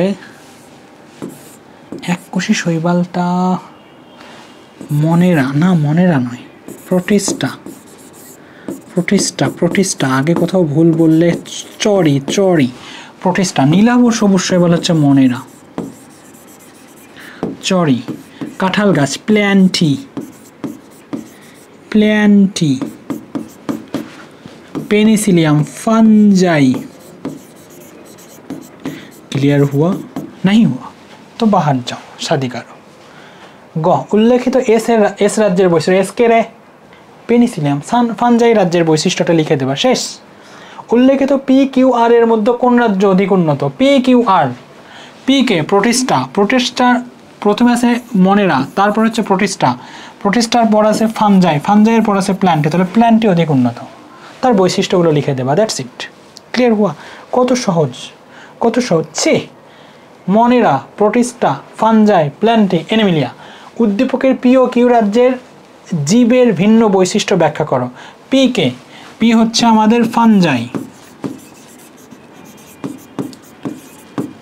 এটাকে এনিমিলিয়া। এই বৈশিষ্ট্য লিখবা রে, আর কিছু নয় রে, এনিমিলিয়া, এনিমিলিয়া। উদ্দীপকের শ্রেণীবিন্যাসটিতে জীবের সরল থেকে জটিল গঠনের ক্রমবিকাশ ঘটেছে। হ্যাঁ তাই তো।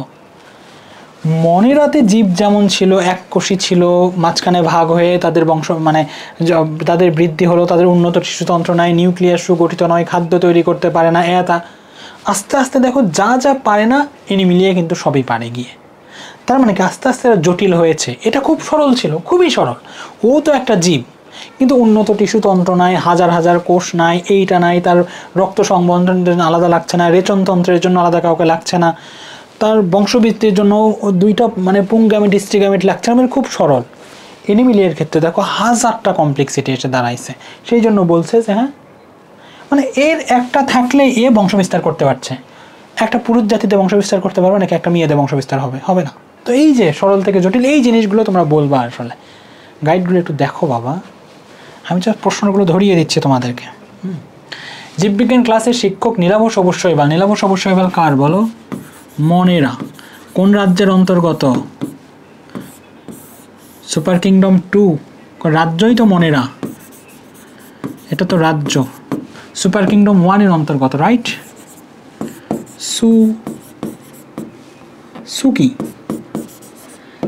1 সুপার কিংডম 1 এর অন্তর্গত। এককোষী শৈবাল ও ছাতার ন্যায়। এককোষী শৈবাল কারারে?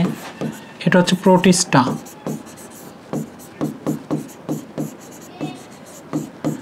ছাতার ন্যায় এটা হচ্ছে ফানজাই, রাইট? তো আইডেন্টিফাই করেছো, এখন দেখো এগুলো পারবা। আমি আমার জায়গা থেকে বিস্তারিত বোঝানোর চেষ্টা করেছি, এর বাহিরে কোনো কোশ্চেন আসলে যায় না। তুমি দেখো সব কিছু কিন্তু পড়া হয়েছে, সব কিছুই পড়া হয়েছে। জাস্ট লেকচারটা ভালো করে শুনেছো, লেকচারটা ভালো করে দেখেছো, বাসায় একটু প্র্যাকটিস করো, পরীক্ষা দিতে যাও, কোনো সমস্যাই হবে না, ট্রাস্ট মি। কোথাও কোনো সমস্যা হবে না, সব কিছুই পারবা, সব কিছু পারবা। যা যা আছে, কি আছে বলো তো? পাট সহ 5 শতাধিক উদ্ভিদের রোগ সৃষ্টিকারী ছত্রাক। আমি বলেছি এর আগে, ছত্রাক ফানজাইয়ের বলেছি, লিখেওছি। তো ফানজাই রাজ্য পেয়ে গেছো। আবিষ্কার করেছেন বাংলাদেশের বিজ্ঞানী, আচ্ছা করেছেন। উদ্দীপকে উল্লেখিত উদ্ভিদের নামকরণ পদ্ধতি। উদ্ভিদকে, পাট হচ্ছে উদ্ভিদ, তো এটার নামকরণ পদ্ধতি তার মানে কি? দ্বিপদ নামকরণ বলতে লিখতে বলছে তোমাদেরকে।